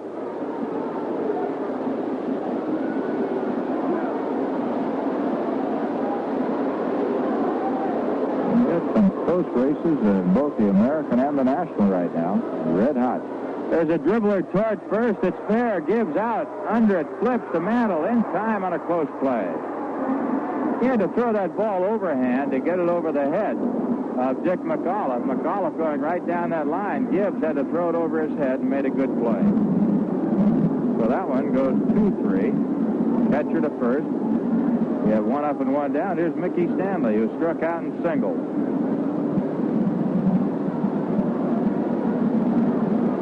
Stanley was moving right along in the Tiger outfield a couple of years ago, and then he broke a finger in a home accident. never really regained his job again as Jim Northrup came on. And with Horton, Northrup, and Kaline, they have formed the outfield for Detroit. Curveball is in there, strike one. Stanley has been a valuable acquisition for the Tigers, but has never really made it on a regular basis as yet.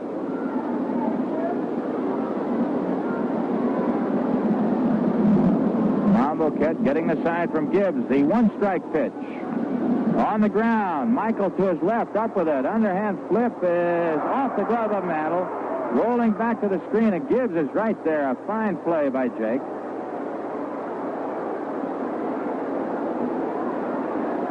And they're charging Gene Michael with an error on the throw. And that's the second Yankee error in the ball game.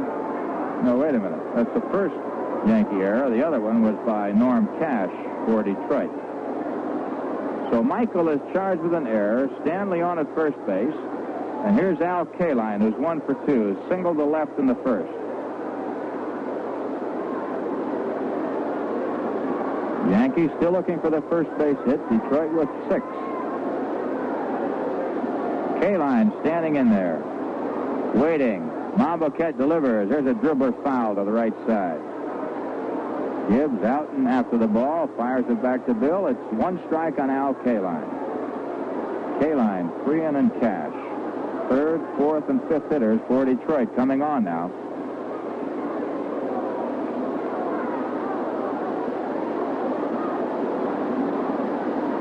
Mamboquette comes set. Checks Stanley. The pitch to Kaline. It's a pitch out. Stanley holding. It's 1-1. That's the second time that Gibbs has pitched out with Stanley at first. Sometimes the manager will send a man right after a pitch out. He doesn't figure the catcher will go for it twice in a row. Let's see what happens here. Stanley moving off first.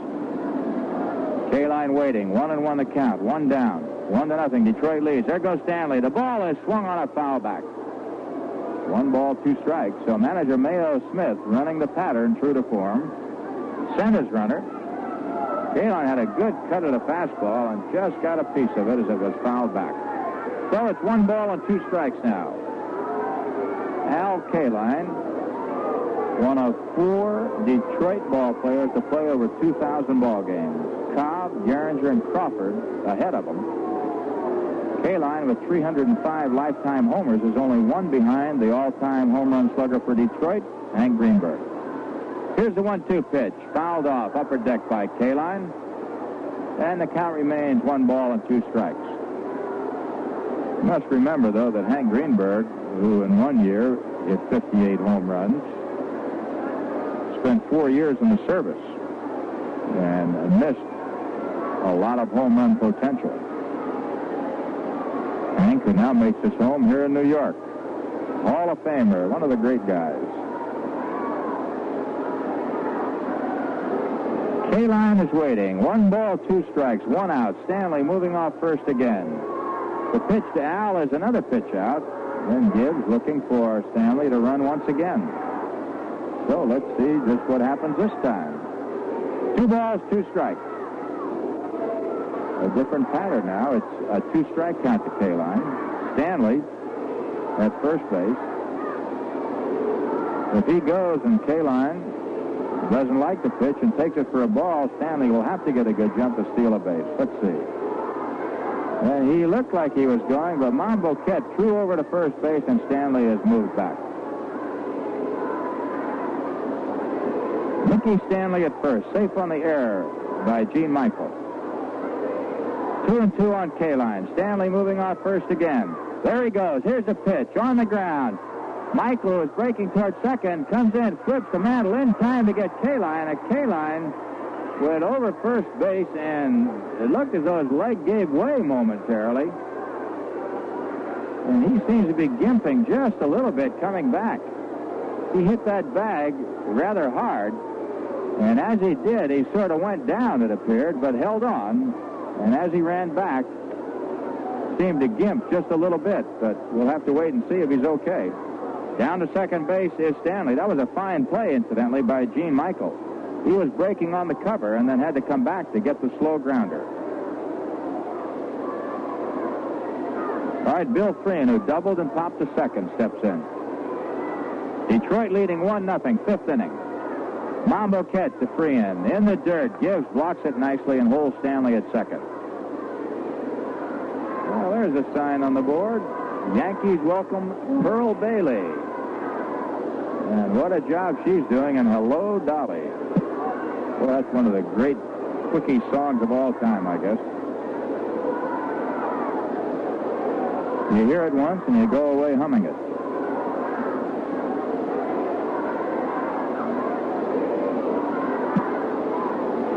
One and over the count now. Freehan standing in there. Mambo Ket delivers a curve right down the middle. 1 ball, 1 strike.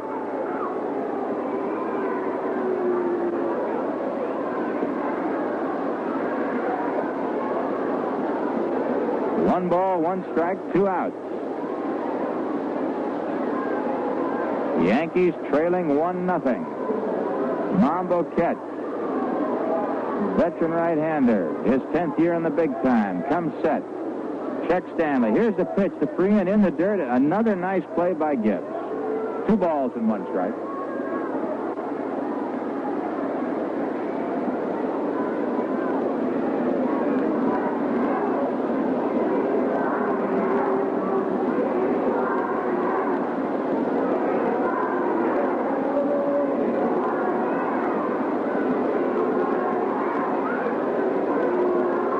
Okay, we're all set to go here.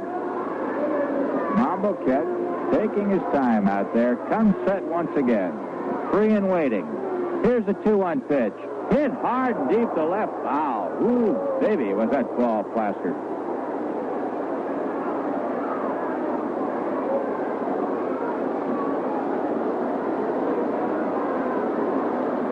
That ball was really hit. Freehan jumping out in front of a high slider. Hooked it hard and foul.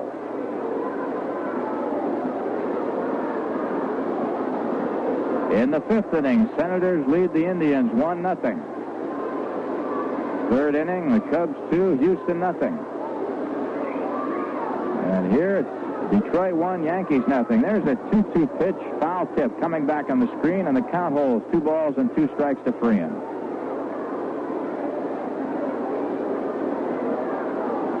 Norm Cash waiting on deck. Mambo Ket has thrown a lot of pitches out there.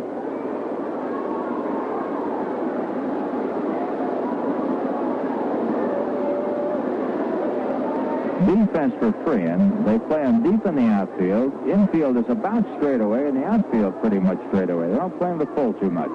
Here's the 2-2 delivery. Sidearm curve, and he gets a little piece of that as it's fouled off to the ball boy just to the left of the Yankee dugout.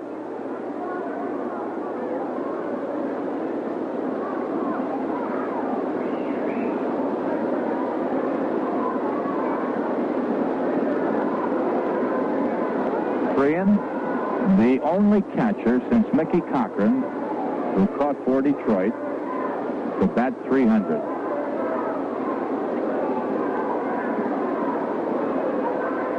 All right, Freehan is waiting. Mambo Ket gets a sign from Jake. Mambo set. The next one to Freehan. Oops, that ball fouled off his bat. That almost hit him. That ball was right around his Adam's apple. And he's playing with that right hand of his like the ball might have touched his fingers off that bat. See, Freehan hit 300 back in 1964 and then had 2 bad years where he batted only .234, but last year bounced back at .282.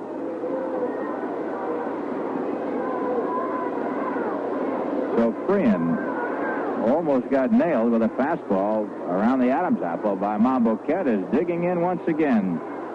Stanley at second base, 2 outs, a 2-2 count. Mambo again, here it comes. It's on the corner, strike 3. He got him. Freehan took it all the way, and that's strikeout number 4 for Mambo. For Detroit, no runs, no hits, 1 Yankee error, 1 man left. And the score after 4.5, Detroit, 1 run on 6 hits. The Yankees, no runs on no hits. So we're all set to go here in the bottom of the 5th inning, and coming on to tell you all about it is the Scooter, Phil Rizzuto. Philip? All right, thank you, Jerry. And we've got quite a ball game going on here. pitching duel, 1-0. Yankees still looking for their first hit of the ball game. 4 innings without a base hit. Gene Michael bounced out in front of the plate his first time up. Joe Sparmer delivers. The pitch is in there. Strike one call.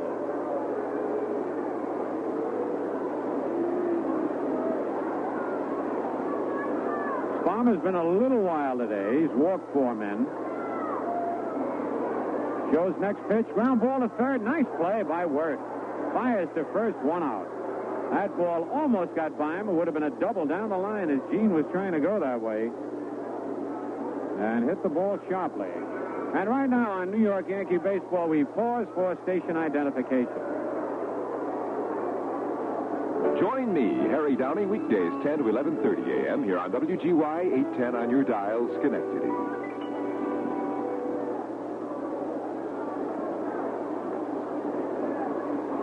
All right, Bill Mambo Kett. Mambo flying to left field his first time at bat. He was up with runners at second and third and 2 out in the second inning. Almost dumped one into short left field. Sparmer's pitch, foul, upstairs, out of play. You know, when Lou Gehrig retired from baseball, he told a packed Yankee Stadium, "I consider myself the luckiest man on the face of the earth." He was only 36 then. He was dying, and he knew it. And there's a great lesson to learn from Lou Gehrig. And there are great lessons to learn from other baseball immortals. You'll find a lot of their stories on the 40-page baseball special in the May Reader's Digest. It's presented by Uniroyal, the people who make the rain tire, especially for wet roads. There's a fly ball to left field, hit well, but right at Northrop, it's 2 out. And it brings up Horace Clarke. Horace has bounced to short and hit back to the box.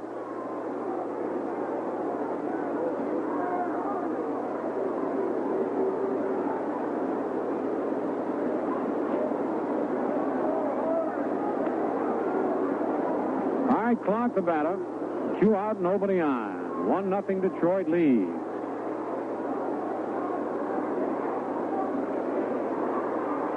Joe Sparmer with the short windup. Curve high outside, ball 1.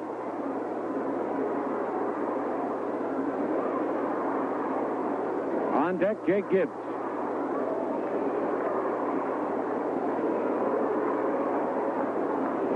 Don Wirt playing in at third base. Fastball, ground ball to his left. Euler up with it. Fires to Cash for the out. The Yankees are retired in order. 0 across. And the score now, at the end of 5 full innings, Detroit 1 and the Yankees 0.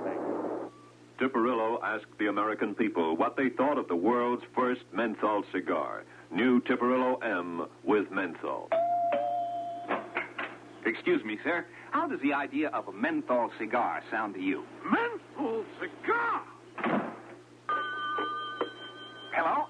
I'm calling for Tipperillo. We'd like your candid opinion about the idea of a menthol cigar. Menthol cigar? Pardon me, sir. Yes, would you mind rolling down your window? I'd like to ask you how the idea of putting menthol in a cigar sounds to you. Then we got wise and didn't mention our cigar was menthol.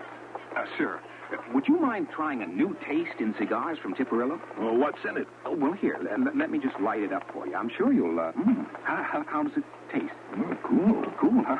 Yeah, kind of refreshing. Oh, that's good news. It tastes great. What'd you say the name of the cigar was? I think we're going to have to call it the great taste that sounds terrible.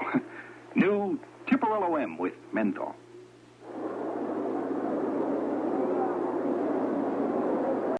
For Detroit, it'll be Norm Cash, Jim Northrop, and Don Wirt to face Bill Mambo Kett. Mambo has allowed 6 base hits. He has not walked anybody, struck out 4, and has allowed just 1 run, and that came in the 4th inning with 1 out, Northrop single to right. On the hit and run, Don Wirt single to center, sending Northrop to third, and then Euler hit a sacrifice fly to Bill Robinson in center field.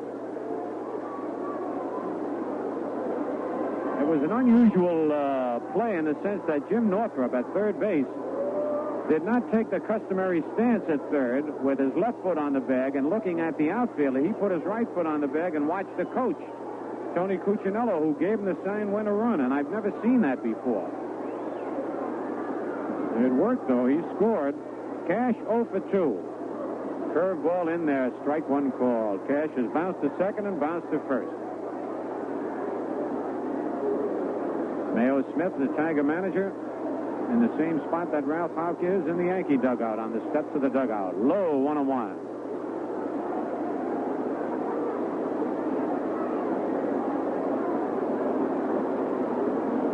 Beautiful day for this doubleheader.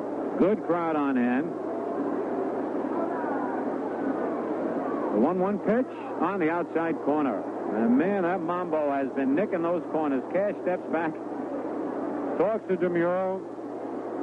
Norm walks around in a circle whenever he is dissatisfied with a call. Hangs his head, shakes it a little bit. Still plenty of time for you folks listening. You get out for the rest of this game and all of the second game. Curve swing and a miss as he took something off it. Strikeout number 5 for Mambo.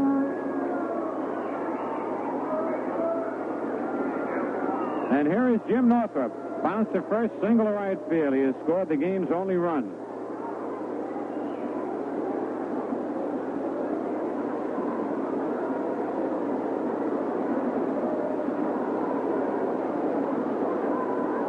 Pitch a bouncer. Nice play by Mambo. Backhands it, wheels around, throws to Mantle in time for the out. 2 up, 2 down. And the batter now downward, struck out and single to center field.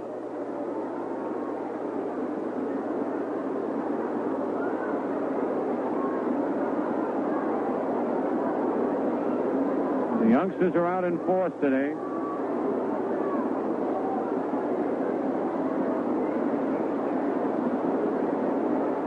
The pitch by Mambo, curve high, ball 1. They got the signs around the upper deck. All of them from Mickey Mantle. One is just a big number 7. And that tells the story in itself. Slow curve over.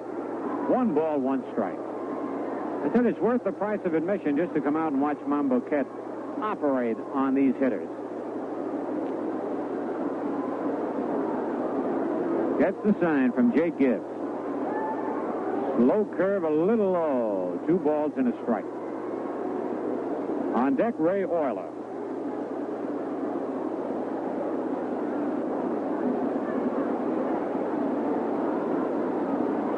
Mambo Ket takes no chances of getting called for going with his right fingers to his mouth. He takes the glove off, holds it in the right hand, and then mops his brow or his face with the left hand. The 2-1 pitch popped up to the right side, Mantle. And now Clark calls him off it. Clark is there, makes the catch in foul territory. And so the Tigers go down in order. And the score now at the end of 5.5 innings, Detroit 1, the Yankees nothing. You know, weekends can turn into the busiest time of the week. That's the time you shop and do necessary household chores. But let's face it, weekends should be a time for the whole family to be together, a time to relax and enjoy yourself.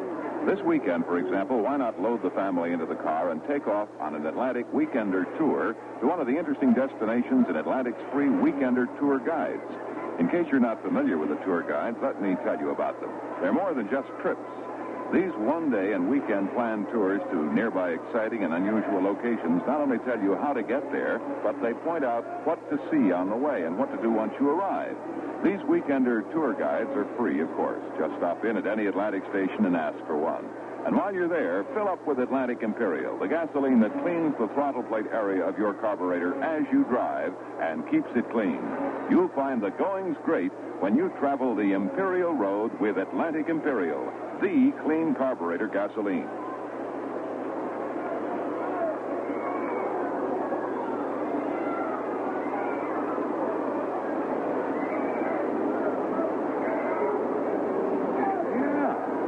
Jake Gibbs leads it off for the Yankees here in the bottom of the 6th inning. Gibbs has popped to third and bounced to the shortstop. An aeroplane flew out on the field, and Bill Freehan is picking it up, putting it in his pocket.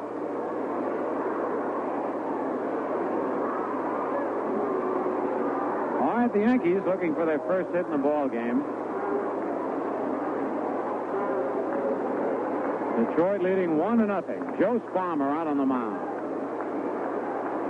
Sparmer's pitch to Gibbs. Outside, ball 1.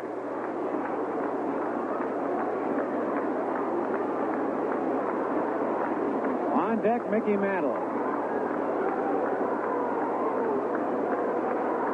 Here's the windup. Pitch right in there. Strike called. 1-1.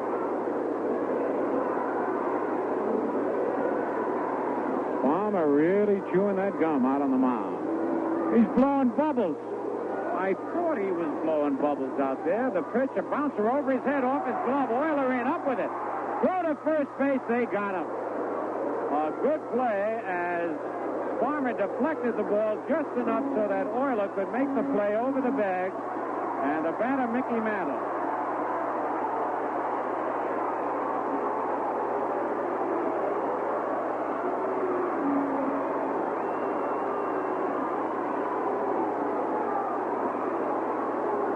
So Joe Sparmer, who right now has a no-hitter going for 5 in the 3rd inning, is so relaxed out on the mound, he's blowing bubbles.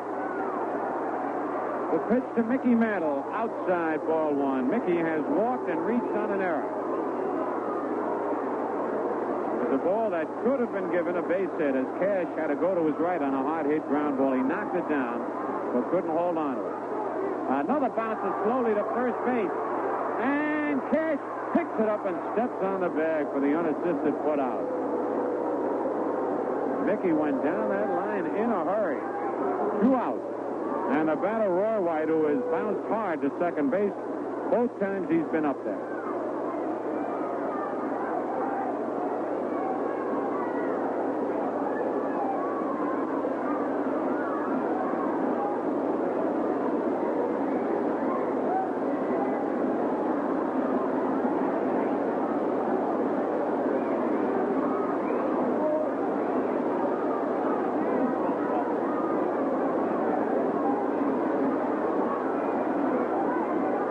Nobody on. Detroit leads 1-0. The pitch to White is low. Ball 1.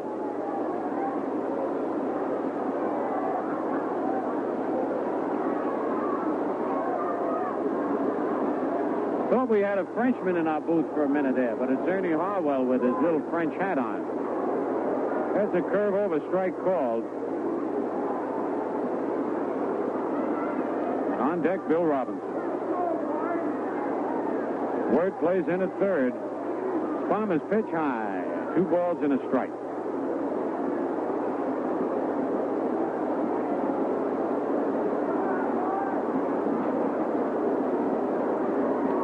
Sparmer, like Monbequette, takes his time out on the mound. Gets the sign from Friend. Here's the windup. The pitch, a foul off the plate and hit White in the leg. Evens the count at 2-2. 2 balls, 2 strikes, 2 outs.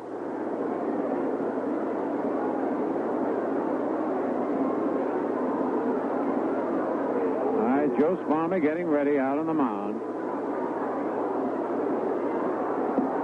His pitch is hit down the left field line, but curving foul. Ball just missed hitting the foul pole. That ball went pretty far. And it's 2 balls, 2 strikes. Well, Dale Long, our old buddy, and would have been the first left-hand catcher in baseball if they'd let him. How you doing, Dale? Thanks, Bill. Great. Good. Now, isn't that true that you were trying out with the Pirates, was it, catching left-handed? In 1951, Mr. Rickey tried to make a left-handed catcher out of me. Well, there's no rule against it, is there? No, not actually. I think it's just a matter of complicating and custom. All right, here's the 2-2 pitch to White. Line drive right at downward for the out. So, it's 3 up, 3 down in the score now at the end of 6 full innings. The Tigers 1 and the Yankees nothing. Well, as we told you, we're talking with Dale Long here. And Dale, you left baseball. You started to make umpiring a career. And what happened? It's not that easy a transition, Phil. I don't know. I just, well, like last year, I was in the International League, and Jim Boughton come down to pitch. Well, Jim was a teammate of mine. Well, you know who's going to get the breaks from me. And I was no kid going into it, and I just didn't care for it that much. I work for Susan Roebuck now, and I got a good job with them, and not on the basis of Ted Williams. And well, I just want to mention Williams and Palmer. But I'm a peon. I work. Well, you're in good company, though, and, little of that might rub off, Dale. Right, but I sure miss baseball, Phil. I guess you do. It's a great affiliation. It certainly has been, and it always gives you a good entree into places where you might not be able to get. I run a sports program, too, No on radio. kidding. Oh, yeah. Wonderful. This is out of the Albany station up in Albany, New York. You ever see Jeff Davis up there when you're up there? I sure do. Are you on the same station with Jeff? No, he's on another WEE, and I'm WPTR. But Jeff just got another job, and he's doing very well. I know he is, and he's a great man, but that's interesting. Is it a regular sportcast? He gives scores or interviews? 5 minutes a night, 5 nights a week. And it's all new to me, believe me. I tell you, stick with it, because it's a wonderful thing to do. And it keeps you in contact with all the sports anyway. We're getting ready for the top of the 7th inning. Mambo's first pitch to Euler hit high in the air to center field. Robinson going backpedaling fast. He's there now and makes the catch. And Euler hit that ball over 400 feet, but that's Death Valley here at Yankee Stadium. And it's a long out, one away. Euler 1 for 1. Brings up Joe Sparma. Bounce to short and bounce to third.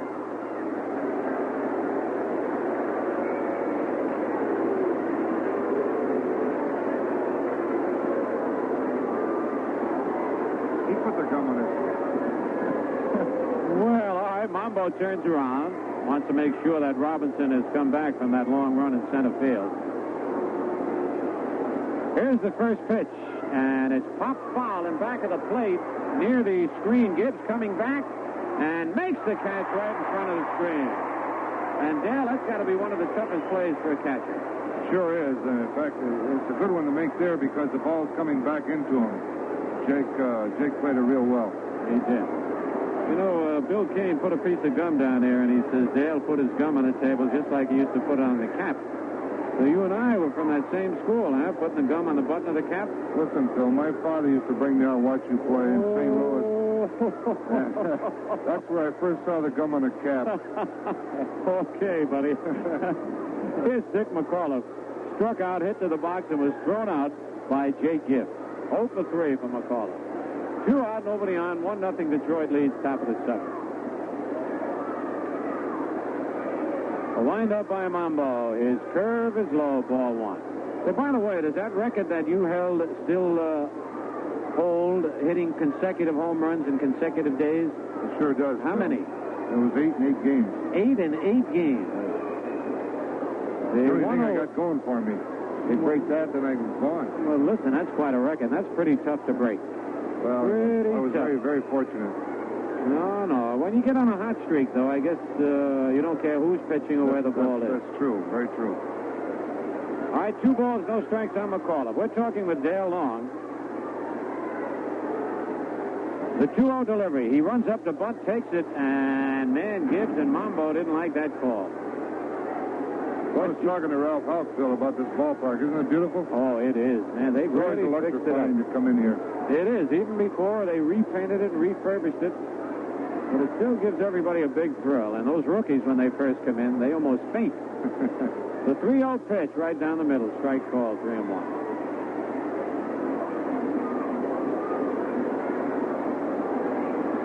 A well-pitched ball game by Mambo Kid and Sparma. Sparma with the edge right now, a 1-0 lead. Slow curve is in there, and McAuliffe bluffed the bunt. It's 3-2. Something you never used to see in the old days, Dale, a 3-1 pitch and a slow curveball. That's where the whole trend comes today. Really, it's baffling how these boys can throw it like that. You used to go to the fastball. Oh, sure. Here's the payoff pitch. Another slow curve, popped up. Bill Robinson and Roy White after it. Robinson calls and makes the catch. So, again, it's 3 up and 3 down. And the score now, at the end of 6.5 innings, Detroit 1 and the Yankees nothing. Say, kids, and old-timers, too, how would you like to hear the voice of the Babe or the Iron Horse, DeMars, Reynolds, Rolfe, and Ruffing? all the other Yankee greats merely by picking up a phone and listening? Well, it's just that easy. The Yankee Hall of Fame at Yankee Stadium is filled with the voices of Yankee players who were the glory of their time. Just wait till you hear the play-by-play account of Mickey hitting his 500th homer, or Casey telling you about his greatest baseball thrills, or the great Lou Gehrig making his sad farewell to baseball. Don't miss your chance to hear the most unforgettable moments in baseball as told by baseball's most unforgettable heroes. You can hear them in the Yankee Hall of Fame at Yankee Stadium. And just a word to you moms and dads listening, when you bring the youngsters out to Yankee Stadium to see the Yankees this year, they'll have a chance to see Mickey Mantle and all the greats of today. Be sure to take those youngsters by the Hall of Fame. Let them listen to the voices of some of the greatest ball players of all time.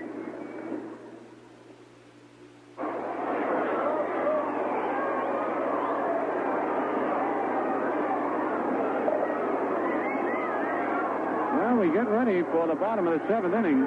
It'll be Bill Robinson, Steve Whitaker, and Bobby Cox to face Joe Sparmer. Robinson walked and bounced to the shortstop. You can hear the youngsters yelling here, and there are lots of them here today. Cap day today at Yankee Stadium. They're all waving their Yankee caps. The pitch to Robinson almost hit him. Man, he had to jump back in a hurry. Ball one. Well, we told you Sparmer likes to use that brushback pitch, but at least he keeps it from the shoulders on down. Here's the 1-0 delivery. Hit the short left field, and that ball's going to drop in for the first hit for the Yankees. Robinson trying for two, and he's out at second base, and he's arguing down there. A close play at second base, and what a throw by Jim Northrup. The tag by McAuliffe. It had to be a perfect throw. And Robinson didn't think he was out. But Jim Northrup threw a strike to Dick McAuliffe, and Robinson is out trying to stretch the single to a double. Man, he called that play quick down there. Ooh, I'd hate to be an umpire on that one, Dale. I don't know. They teach you to wait that little instant. You know, make your call. He seemed like he had his arm up before he even got there. And that's a tough thing for umpires. They make a decision sometimes beforehand, and they call it automatically. Guys only counting horseshoes. Yes, you're right. There's a strike to Whitaker, who has walked twice. But that's interesting. They do teach you to hesitate before you make that call. And right. You got to have that hesitation there and let it happen. Let it happen first. Right. Another curve over strike two, and Whitaker didn't like that call. Well, I notice it with several of the umpires now behind the plate. And for a while, I was jumping the gun. I'd say ball one. But then, like Umont and a couple other ones, they'll wait that fraction of a second and then put the right hand up. So then I had to time myself with them. That's good. You know, that's why they go to spring training, too. They have to pick up their timing just like the players do. Right. It's not as easy just come out of bed and call a pitch. All right, 2 strikes on Whitaker, 1 out, nobody on. Curve, bounce to the right side. McAuliffe comes in. One hands it, flips the cash in time. But the Yankees get their first hit of the game, though Bill Robinson trying to stretch it into a double was thrown out on a very close play at second base. Here's Bobby Cox. Bounce to third, hit into a double play. Are there any kids around, Dale, that you umpired against that are up in the big leagues now? Oh, yes. Mike Ferraro was at Syracuse last year and Toledo the year before. Bill Robinson. Ray Euler was at Syracuse 2 years ago. Sure a great heartwarming to see these fellows make it. So just what I was going to say. It must be wonderful to see these kids in the minors, raw rookies, and then develop enough to get to the big leagues. Oh, yes. They have a lot of them. Steve Womack, a lot of the Yankee pitchers were down in the International League. All right, Bobby Cox has the count of no balls and 2 strikes on him with 2 outs. Nobody on here in the bottom of the 7th, and the Tigers leading 1-0. The Tigers scored that 1 run in the 4th inning. Bobby Cox is funny, Phil. He was at Richmond last year when I was down there, and if the ball comes in and he thinks it's a ball, he hollers no. No. Kidding. The umpires himself, it was really shocked me when he first did it to me. Here's the two-strike pitch. A bouncing ball foul. Frank Crissetti. One-handed, the old crook. Hasn't missed one yet? He hasn't missed one. And doesn't he look the same as when he broke in 31? You remember that, right? Oh, come on. He sure hasn't changed. No, he hasn't. Still 0-2 on Bobby Cox.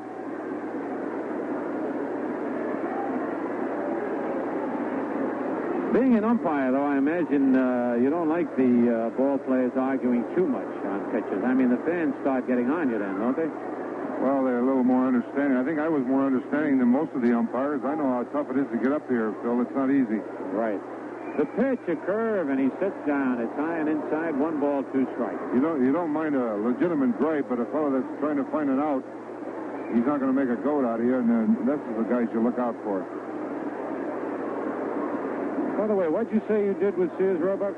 Your job? I'm in commercial sales. I sell for him, Phil. Oh. Everything? We got 200,000 items. All right, here's the 1-2 delivery. Low, ball 2, 2-2. On deck, Gene Michael.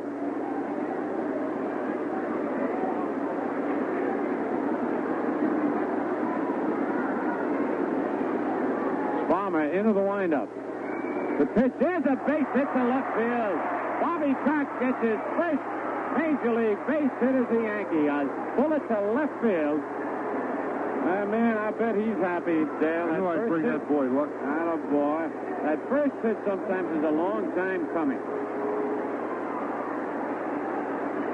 And we're going to have a pinch hit. Tommy Tresh is coming up to bat for Gene Michael. So Freehan goes out to the mound to talk with Farmer. So the Tigers got a big break here when Bill Robinson singling, leading off the inning, tried to stretch it into a double and was thrown out. So it's 2 out now with Bobby Cox at first base. Bobby walking around down there. I don't know whether he pulled a muscle or anything. But now Tommy Tresh is batting for Gene Michael. Gene was 0 for 2 while he was in there. Tommy's been about 46 times, 7 hits, 1 double, 1 homer. He has 7 RBI. 1-0 Detroit lead.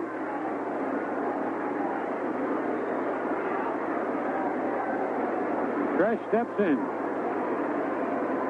pounding the bat on the plate. Cash holds first against Cox. Here's the stretch.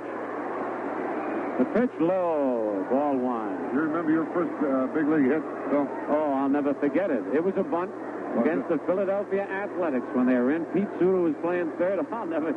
Do you? No, I remember mine. Who'd you get it off? Evo Blackwell. Oh, well, you were left-handed. There's not too many right-handers got hits off him. No. The pitch, a foul at the plate. It hit Tommy in the leg. Schimbarger. 1 ball, 1 strike. How many clubs did you play with, Dale, in your Major League career? 6. 6? And 5 in the National, 1 in the American? Or? No, I was 2. I played with Washington. Oh, that's I won the expansion when they had the expanding clubs. Right. How long were you with the Yankees? I was here twice, 3 years. Did a great job pinch hitting. I remember that. All right, Cox leads away at first base. The stretch, the pitch outside. 2 balls and a strike.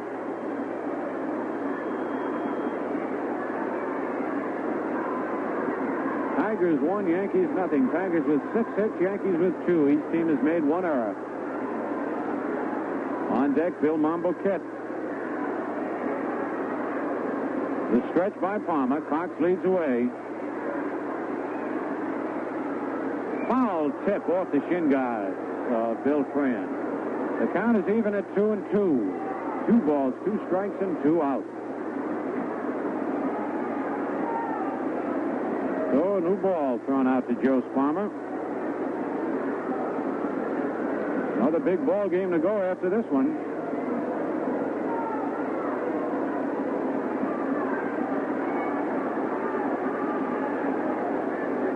Joe Sparmer still nonchalantly blowing bubbles out on the mound. Leans in to get the sign. Now he's ready. His pitch inside, and Tommy almost stepped into that fast one. It's 3 balls, 2 strikes. Cox will be off with the pitch, which gives the Yankees a little edge right here. He'll be running, could score on a long single. Cash now moves in back of the runner at first base. Got to be careful here. They might put a play on. All right, we're ready for the payoff pitch. There goes Cox. The curve is swung at and missed, strike 3. As he changed up on a curveball and had Tresh out in front. So for the Yankees, no runs, 2 hits, no tag errors, 1 man left, and at the end of 7 full innings, it's Detroit 1 and the Yankees nothing. If you were born poor in a city slum or a migrant worker camp, a worn-out farm or an Indian reservation, your whole perspective is different. You think of the rest of America as something quite separate from you. What do the people out there know about you? What do they care? Well, there are men and women, young and old, who care enough to spend a year of their lives full-time concentrating on spreading around some opportunity. They are Vista volunteers, lucky people who've had the breaks and who want to help give somebody else a break. Uncle Sam pays them $50 a month plus expenses, so they don't do it for the money. They do it because they want to be a part of making America greater still. Vista, volunteers in service to America. Write to Vista, Box B, Washington, D.C. Ruben Amaro has gone in to play shortstop in place of Gene Michael. Right now on New York Yankee Baseball, we pause for station identification. Harry Downey asking you to join me weekdays, 3 to 6 p.m. here on WGY 810 on your dial, Schenectady.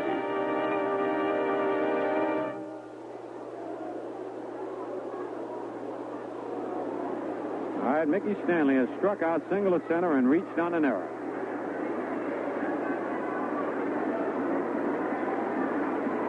Right-hand batter.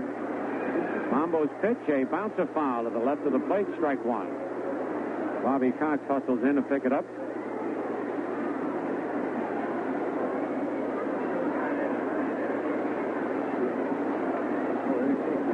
Outfield straight away on Stanley. On deck, Al Kaline.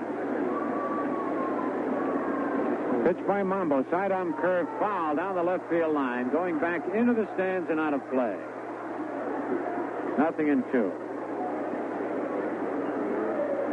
Well, as we told you, we've been chatting here with Dale Long a little bit. Dale, you looking as good a shape as you did when you were playing. What are you doing?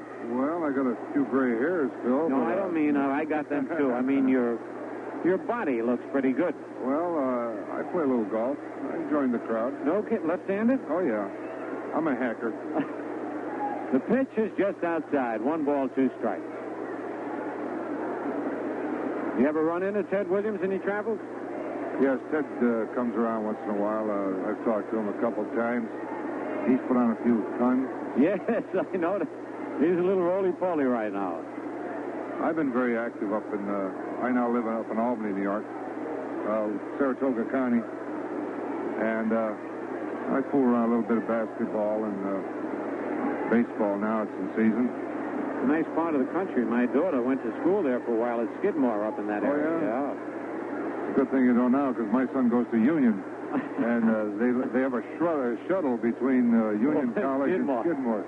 Check swing ground ball to Mantle at first. Mickey's up with it. He'll step on the bag. And it's 1 away. By the way, have you seen Mickey at first base at all other than this game? No. He looks better and better over there. Well, I got a letter from him last year, and he said I had it so fouled up nobody could play it. But he said he finally smoothed it out. Now it's all right again. But he has surprised so many people with his play at first base. Well, it's the most vulnerable spot. It can be played by most anybody, and Mickey's very adept to baseball. I think he could do anything if he put his heart to it. Oh, yes, anything. Al Kaline, a single fly to center, bounce to short. Takes the pitch a little high, ball 1.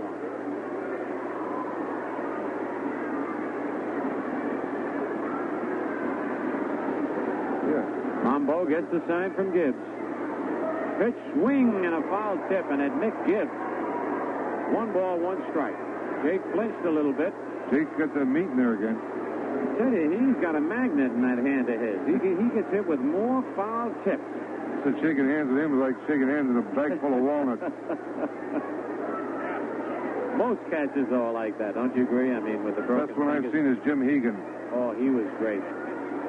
As a slow ground ball to third, it kicks foul. They would not have gotten Kaline on that one. Cox was playing deep. It's 1 ball, 2 strikes. That's right. Jim was one of the most graceful catchers. He reminded me a lot of Bill Dickey behind the plate. Pretty like a shortstop, really. Yeah. There was none of this bulwark of blocking the ball, but you remember he caught 4 20-game winners and Lemon and Garcia. I remember. We had to face them. One right after the other. You never had a breather with those guys. He was a picture catcher. Yes, he was. All right, it's 1 ball, 2 strikes on Kaline, 1 out. There's nobody on. Detroit leads 1-0 in the top of the 8th. Pitch by Mambo, foul back off the screen. On deck, Bill Friend.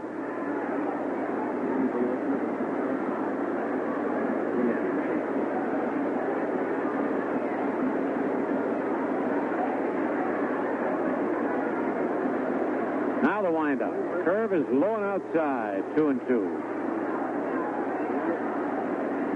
2 balls, 2 strikes, 1 out.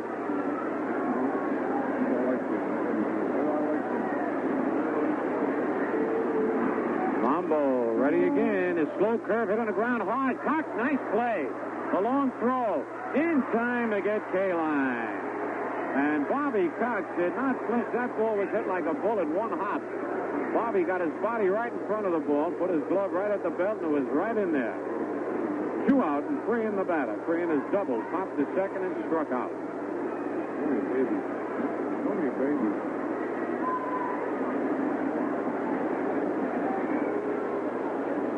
Big right-hand hitting catcher. On deck, Norm Cash. Here's the pitch to Freehan. It's on the inside corner. Strike 1 call. It's a shame, but this could be the last inning of pitching for Bill Monboquette. He is scheduled to lead off in the bottom of the 8th inning. He's had quite a year for the Yankees. The 1-strike pitch, a bouncer to third base. Cox has the ball. Fires to Mantle in time. Another 1-2-3 inning, the 3rd in a row for Mambo against Detroit. And the score now at the end of 7.5 innings, Detroit 1 and the Yankees nothing. Well, we're talking with Dale Long up here, and Dale has just taken a bite of a delicious sandwich that I'm going to do when this game is over. I'll never forget the day I was playing out here in a doubleheader, and some guy walked out, and I turned around. He scared me. He was on the field. And he had a Civil War uniform on.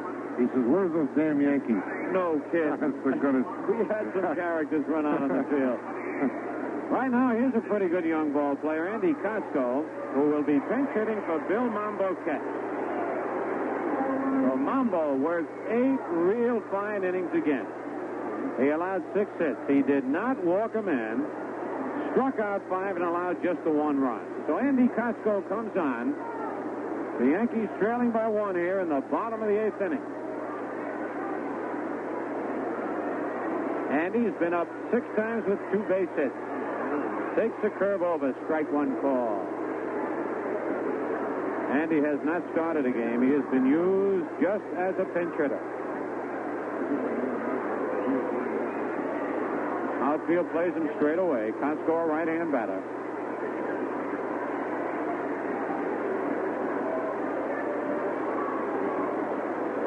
The 1-strike pitch, a curve low. He checked his swing in time. 1 ball, 1 strike.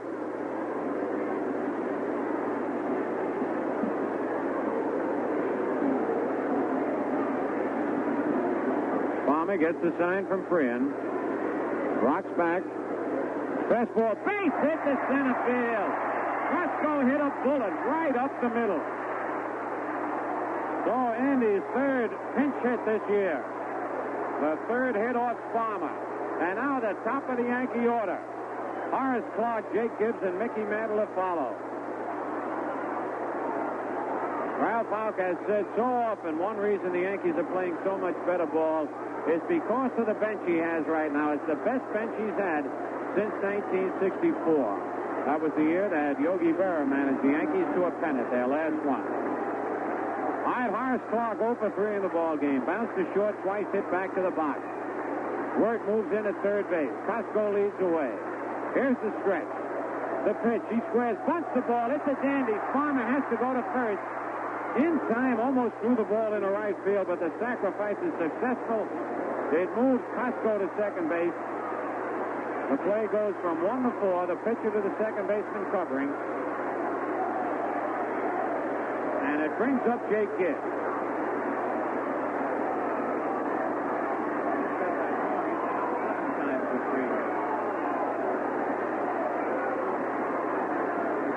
All right, Jake Gibbs, the batter. Jake has popped to third, bounced to short, and then was robbed of a base hit on a fine play by Ray Euler.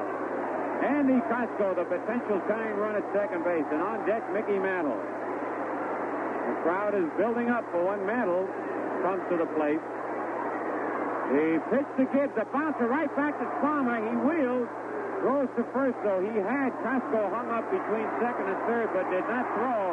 And here comes Mantle.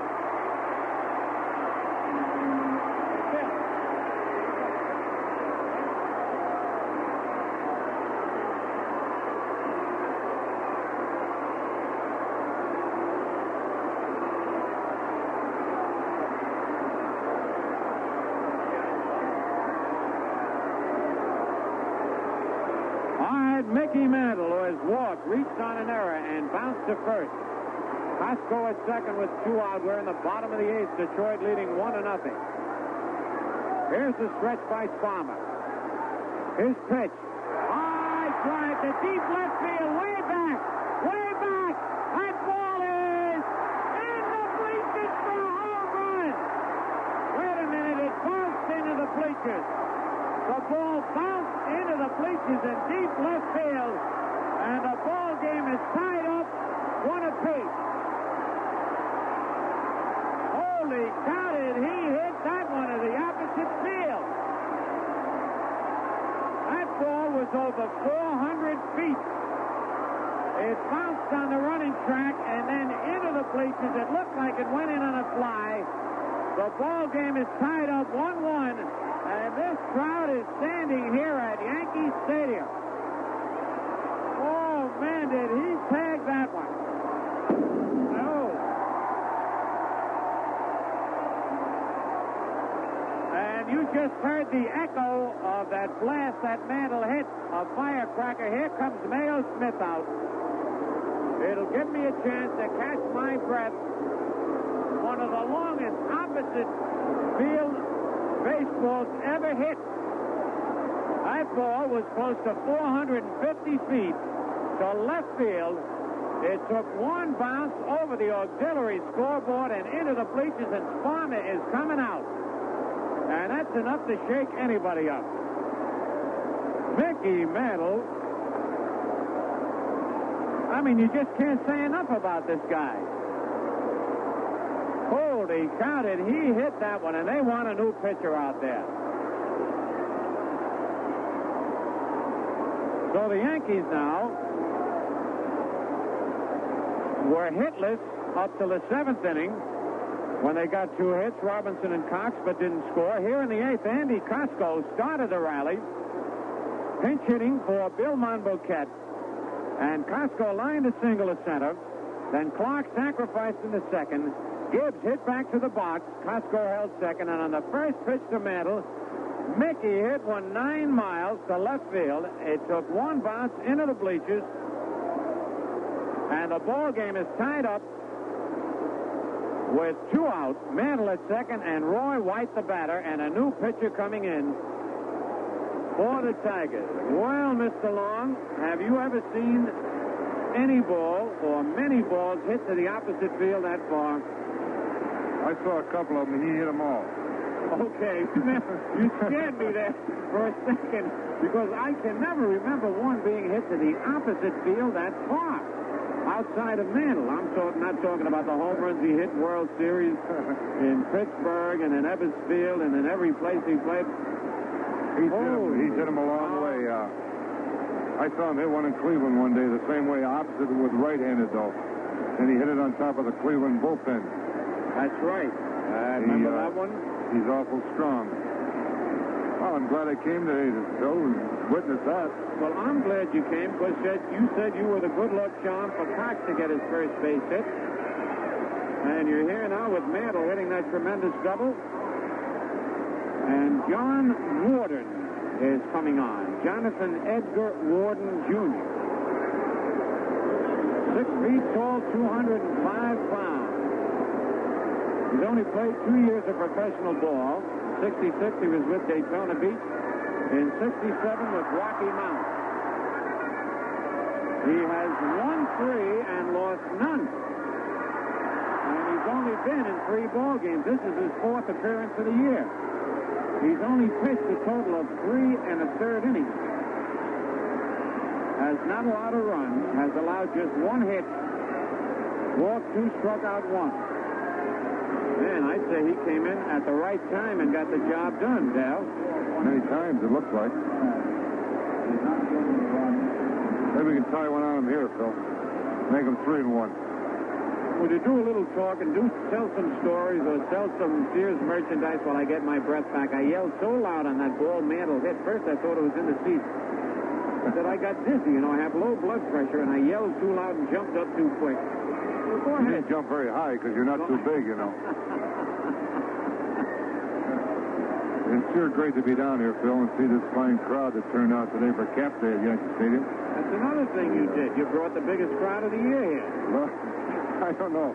I like to come down here during the week when it's all nice and quiet and you got it to yourself, but these kids today are really having a ball. Oh, they are. And there's no better place to bring kids, Dale, into a ballpark. Really, it's quite an education. And they really enjoy themselves. I brought 3 little boys with me today. Did you? Yeah. Bobby and Craig Bauer and Joey Rossetti from Albany. Sure. And they're sitting down here in the box seats. I can't get them to come with me because they're enjoying the game too much. All right, here's Roy White batting right-handed against Morton. He takes the pitch high, ball 1. Mickey Mantle at second base. Mickey tied the ball game up with a tremendous double. Roy White is 0 for 3 in the ball game. The pitch is low, ball 2. There's an appropriate sign up here, Phil. Sock it to him, Mick. Yeah. He did. Well, all those signs out there, there's one up there that he just narrowly missed. He said, get your 522nd homer today. And he came as close as you could without making it a homer. Any other ballpark, a home run. The 2-0 pitch to White. A base hit to left field. Mickey Mantle around third. They're waving him in. Here's the throw. He slides and he's in there. He's safe at the plate. And the Yankees lead 2-0. A good slide by Mickey Mantle on a throw by Northrop that was just a little high, and the Yankees lead 2-1. Roy White coming through with a clutch single to left field, and Northrop charged that ball knowing that Mantle has trouble rounding the bases, and Mickey did, but he put on the speed halfway between home and third, and a beautiful slide. You know what I liked about the slide, Dale? He did not hook into the plate. He kept that left foot out straight and hit the bag just before Freehan made the tag. Shortest distance. Right. Holy cow. The Yankees lead 2-1, and they're going to put Bill Robinson on and pitch to Whitaker. Bill Robinson getting an intentional pass.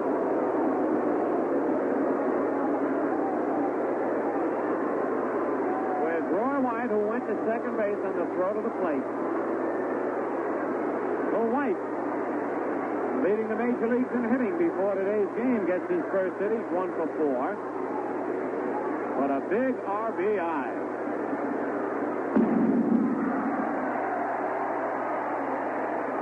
I wish they wouldn't shoot those firecrackers off. Not just because it makes me jump, but it's dangerous. They're throwing him down on the field. You remember Sam Nairn, Phil? He was a coach for the Pirates. Uh-huh. He lost eyesight in one of his eyes in Brooklyn one time. Ebbets Field, somebody dropped a firecracker out. No and it kidding. exploded just about parallel with his head. Oh. It's not really right. No, Everybody it likes isn't. a nice noise and a good time, but there's a time and place for it. You're right, injure Dal. somebody else. It's not right. Right. All right, Steve Whitaker has walked twice, bounced to second base. Freehan is out to the mound, talking with John Morton, who relieved Joe Sparma.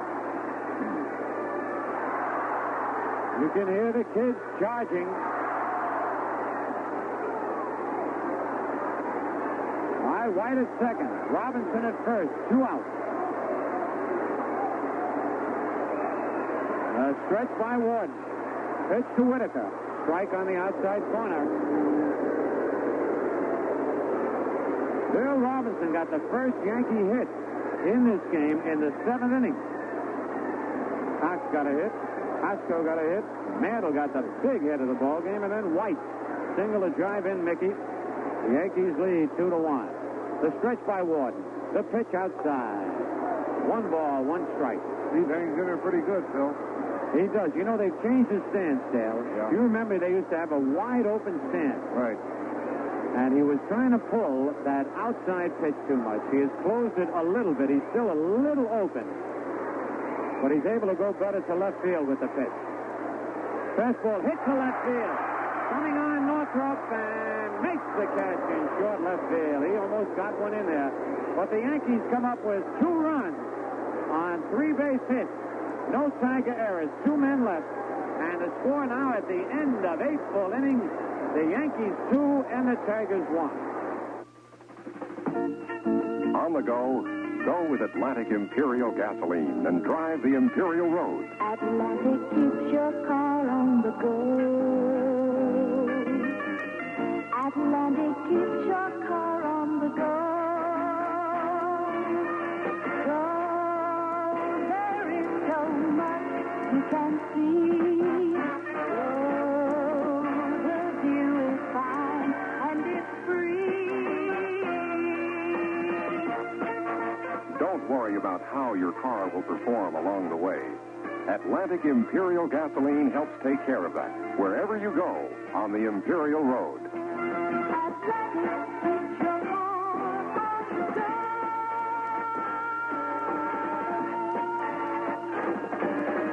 You're always on the Imperial Road with Atlantic Imperial gasoline.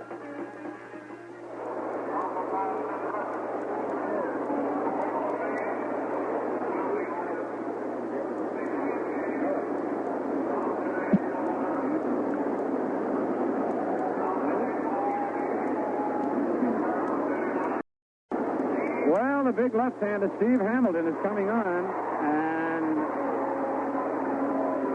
this is just as it should be, Dale Long. Bill Monboquette, who pitched such a beautiful game, has been taken off the hook and could be the winning pitcher. He could not be the losing pitcher now. Right.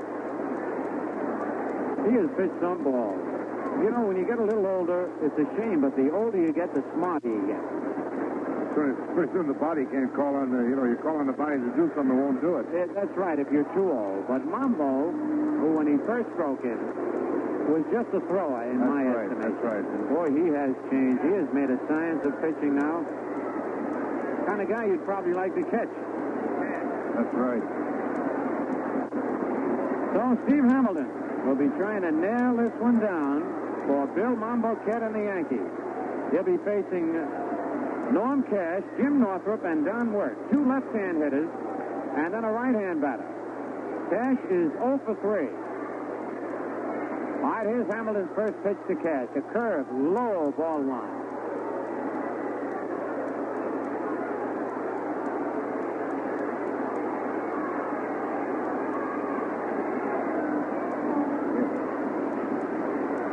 Hamilton ready again.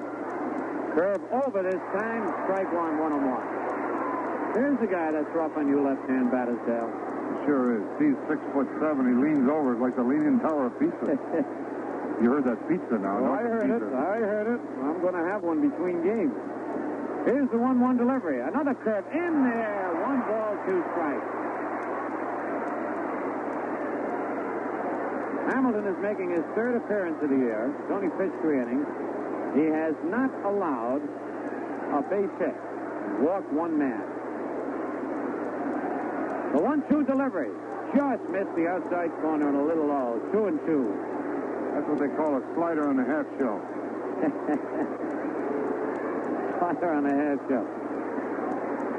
Well, that's why he's rough. He can throw the curve with the same motion and then the slider, and one doesn't break as much as the other. Here's his 2-2 pitch. Fly ball, a short right field. White coming in and makes the catch. He hit that ball right off the end of the bat, didn't he? He's finding the chalk right over his head. Yes, that's right. And that was the beauty of Hamilton's sidearm curveball. About another inch inside, and that ball could have been in the seat. All right, here's Northrup. He bounced it first, single to right, and hit back to the box. Another left-hand batter. Steve Hamilton, looking at the ball, checks it, doesn't like the way it feels, and throws it out. How can those pitchers have such sensitive fingers, Dale? Huh? How about the poor horse they came from? But anyway, those pitchers know. The horse side, you mean? They must have had sensitive something to get that horse side off. But anyway, these pitchers know, I'll tell you. The curve is over. Strike 1 call. I never thought about the poor horse. Gee, then no wonder I never heard from the ASPCA. I'm always saying the pro pitcher. These fellas know the height of the seams and everything else just by a touch of it. The 1-strike pitch. Curve foul, back and out of play. Strike 2. I mentioned that pitchers could make pretty good safe crackers. Well, they touch it. A lot of times it's a weight. Some balls weigh more than the others, and they get stuffed up or something. They just don't. They just like what they like, and that's it. All right. Here's the 2-strike pitch. Sidearm curve, popped up to the right side. Mickey Mantle is there in foul territory. Under it, makes the catch. Away. The Tigers down to their last out, and it's John Word, who is 1 for 3, single in the 4th inning. He had struck out in the 2nd and popped the 2nd and the 6th. Gibbs out to the mound. Has to look way up in the air at big Steve Hamilton. 2 men out.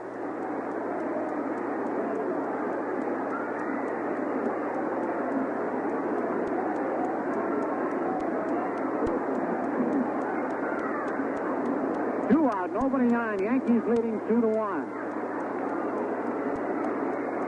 Hamilton turns around, looks at the defense. Word, a right-hand batter.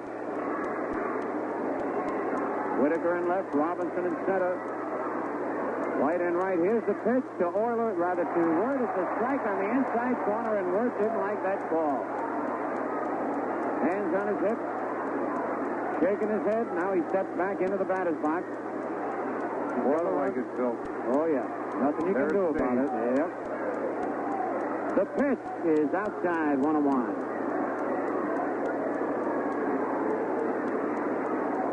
Two out, nobody on, 2-1. The Yankees lead, top of the 9th inning. Hamilton wide. His pitch, a bouncer in front of the plate. Hamilton up with it.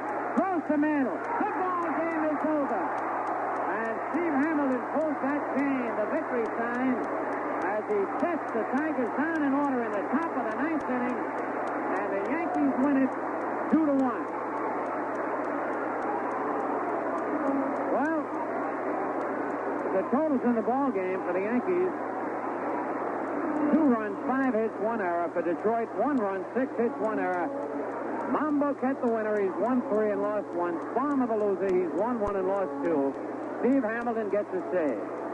It all came down to that 8th inning for the Yankees after they were trailing 1-0. The Tigers picked up a run in the 4th. A single by Northrup, a single by Word, and a sacrifice fly by Euler. But the Yankees, who were hitless till the 7th, came through in the 8th. Costco pinch-hitting single. Clark sacrificed in the 2nd. Gibbs hit back to the box, but Mantle hit a tremendous double to left field. One bounce into the bleachers, driving in Costco to tie it up. And then Roy White had a 2-out line single to left. Mantle slid in just ahead of the tag. The Yankees win it 2-1.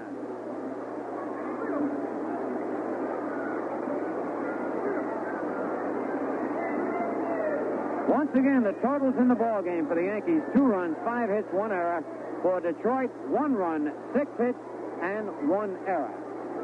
Now stay with us for that second game coming up shortly.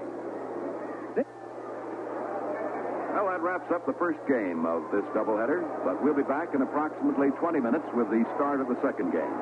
The game brought to you by the Atlantic Refining Company and your neighborhood Atlantic dealer, makers of Atlantic Imperial, and by White Owl Cigar.